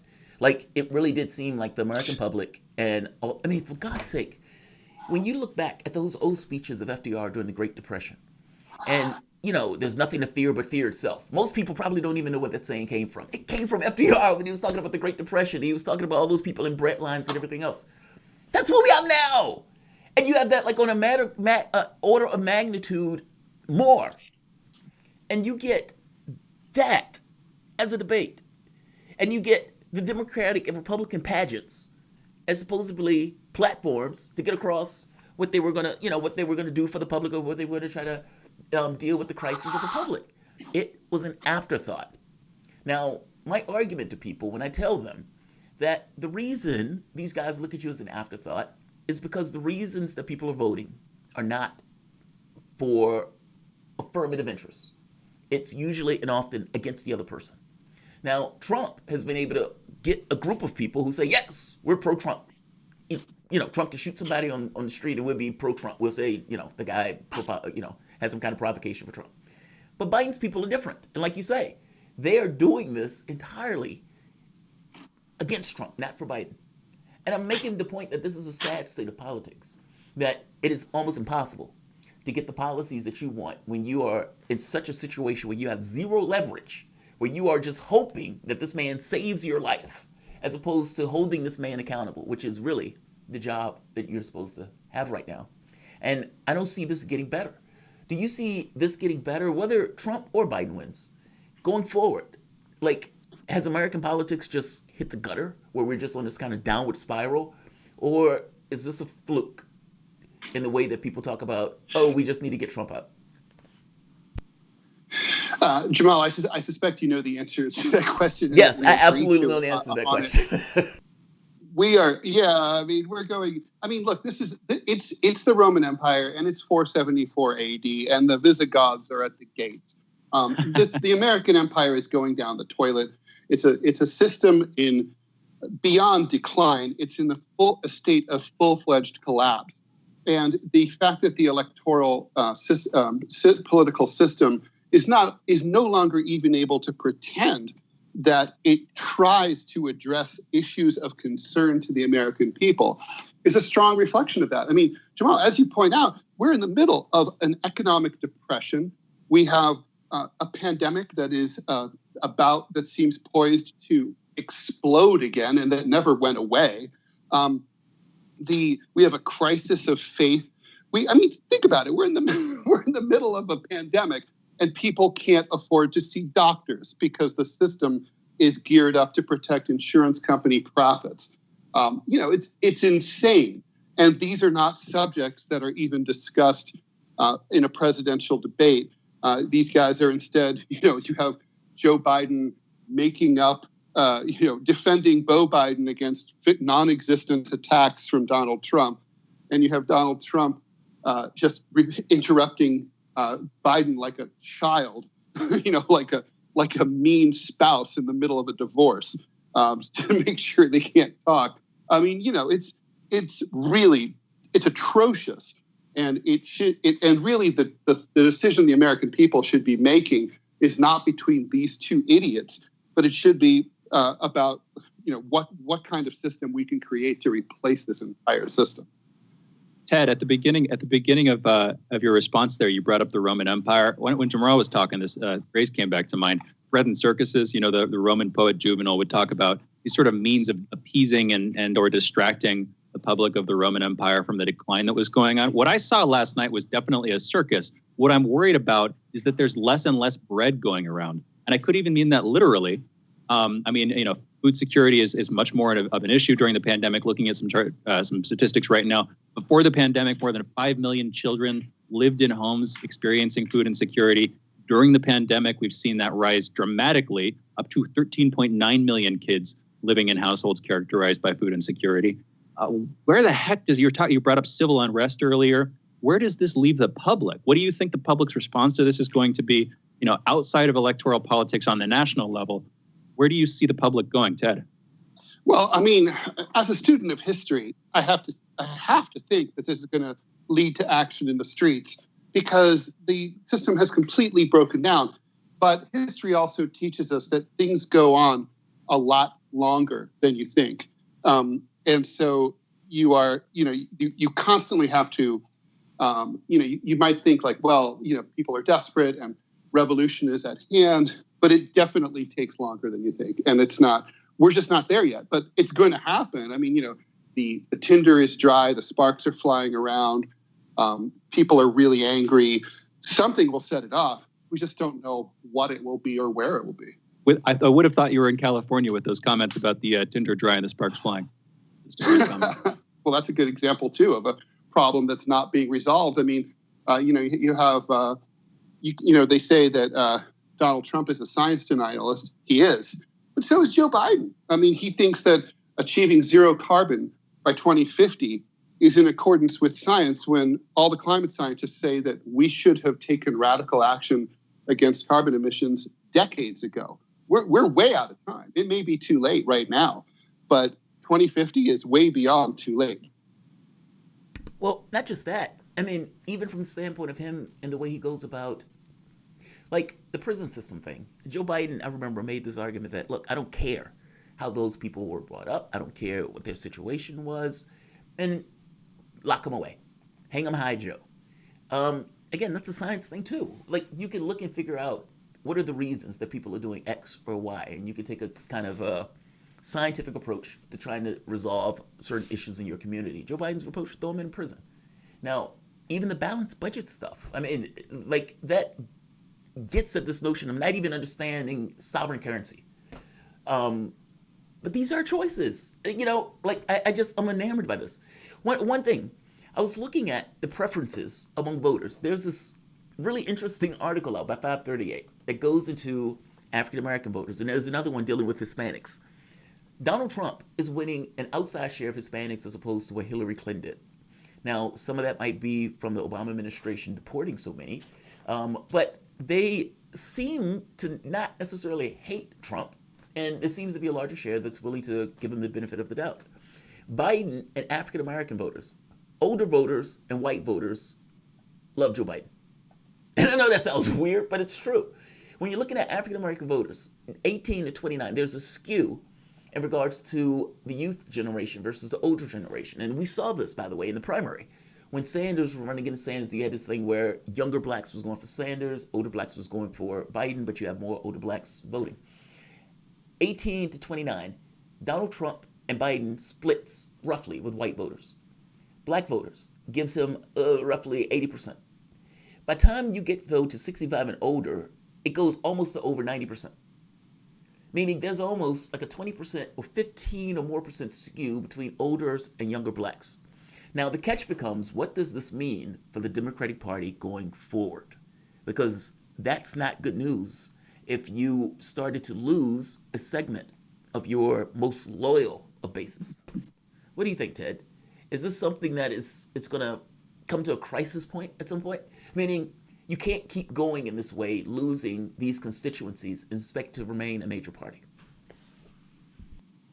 No, that's very true. And it's interesting because in the 90s, there was a guy Rex Texuera, I think is his name is, who wrote a well-regarded book called The Emerging Democratic Majority. And the thesis was that demographic changes with immigration and just population growth among people of color and shrinking population of whites was going to just make America a majority Democratic country. 1 minute. And that's and that it was kind of inevitable, and that Republicans would become just not viable. And in fact, it seems like the Democrats have the bigger problem, and it's due to age demographics because young people, both white and black and Latinx, and Asian, are just far more progressive. They're really Bernie Sanders people, and that there's no party for them. They're disenfranchised. And when the future is disenfranchised, history shows us, whether it's before the French or the British under Oliver Cromwell or the Russian revolutions, things change radically because the future cannot be denied. And they won't be, not forever. Listening to Ted Rall. You guys have been listening to Ted Rall. Ted, thank you for coming on the show, man. I really appreciate it. Ted Rall is a political cartoonist, a syndicated columnist, and great opinions, because I agree with much of it. I want to give a shout out to my co-host, Shane Stranahan, engineers Andre, my producer Raheem, and of course, the audience. We'll see you guys tomorrow. Thanks all. All right, guys, so Fault Lines, Thomas and Stranahan, we've made it through another one. I want to thank all of you guys for showing up. For some reason, I felt like this was an amazing show today. Maybe it's probably topic related. Like the Brexit thing is fascinating to me. The Azerbaijan, Armenia military back and forth, again, it's fascinating in a macabre way, but fascinating nonetheless. And so I want to thank all of you for joining us. Fault Lines, Thomas and Stranahan. We will see you again tomorrow, 7 to 10. Let me make sure there are no comments. Ask Me for Peace. Canadian YouTuber. My friend thought Biden won. Canadian YouTubers. My friends thought Biden. Oh, they thought Biden won. Well, it depends on what you mean by Biden wins. Like, what does Biden need to accomplish in that debate as opposed to what does Trump need to accomplish? And in real terms, what Biden needs to accomplish is basically to survive through the debate. And yeah, I agree, not get bullied. He did get bullied. And from Trump's standpoint of wanting to make this clear separation between Biden and the left, he did that. So, if you're looking at it, who accomplished the objectives, if you're looking at it of, oh my God, this is grotesque and Trump is bullying him, I don't like that, then you may say, yeah, Biden won. If you're looking at it as very specific things that you need to accomplish, not so much. And to me, I think Trump accomplished what he needed to accomplish. Wesley Walker, a dumpster fire indeed. Yes, Wesley Walker, it was a dumpster fire. It was a dumpster fire. What are your thoughts on the new Gravel program? Pop Reality, that program is awesome. Awesome. So Mike Gravel created a program to go after PragerU because his argument was that PragerU was changing people's minds with those ridiculous YouTube videos. And so he came up with, also cleverly, PragerU type videos from the left.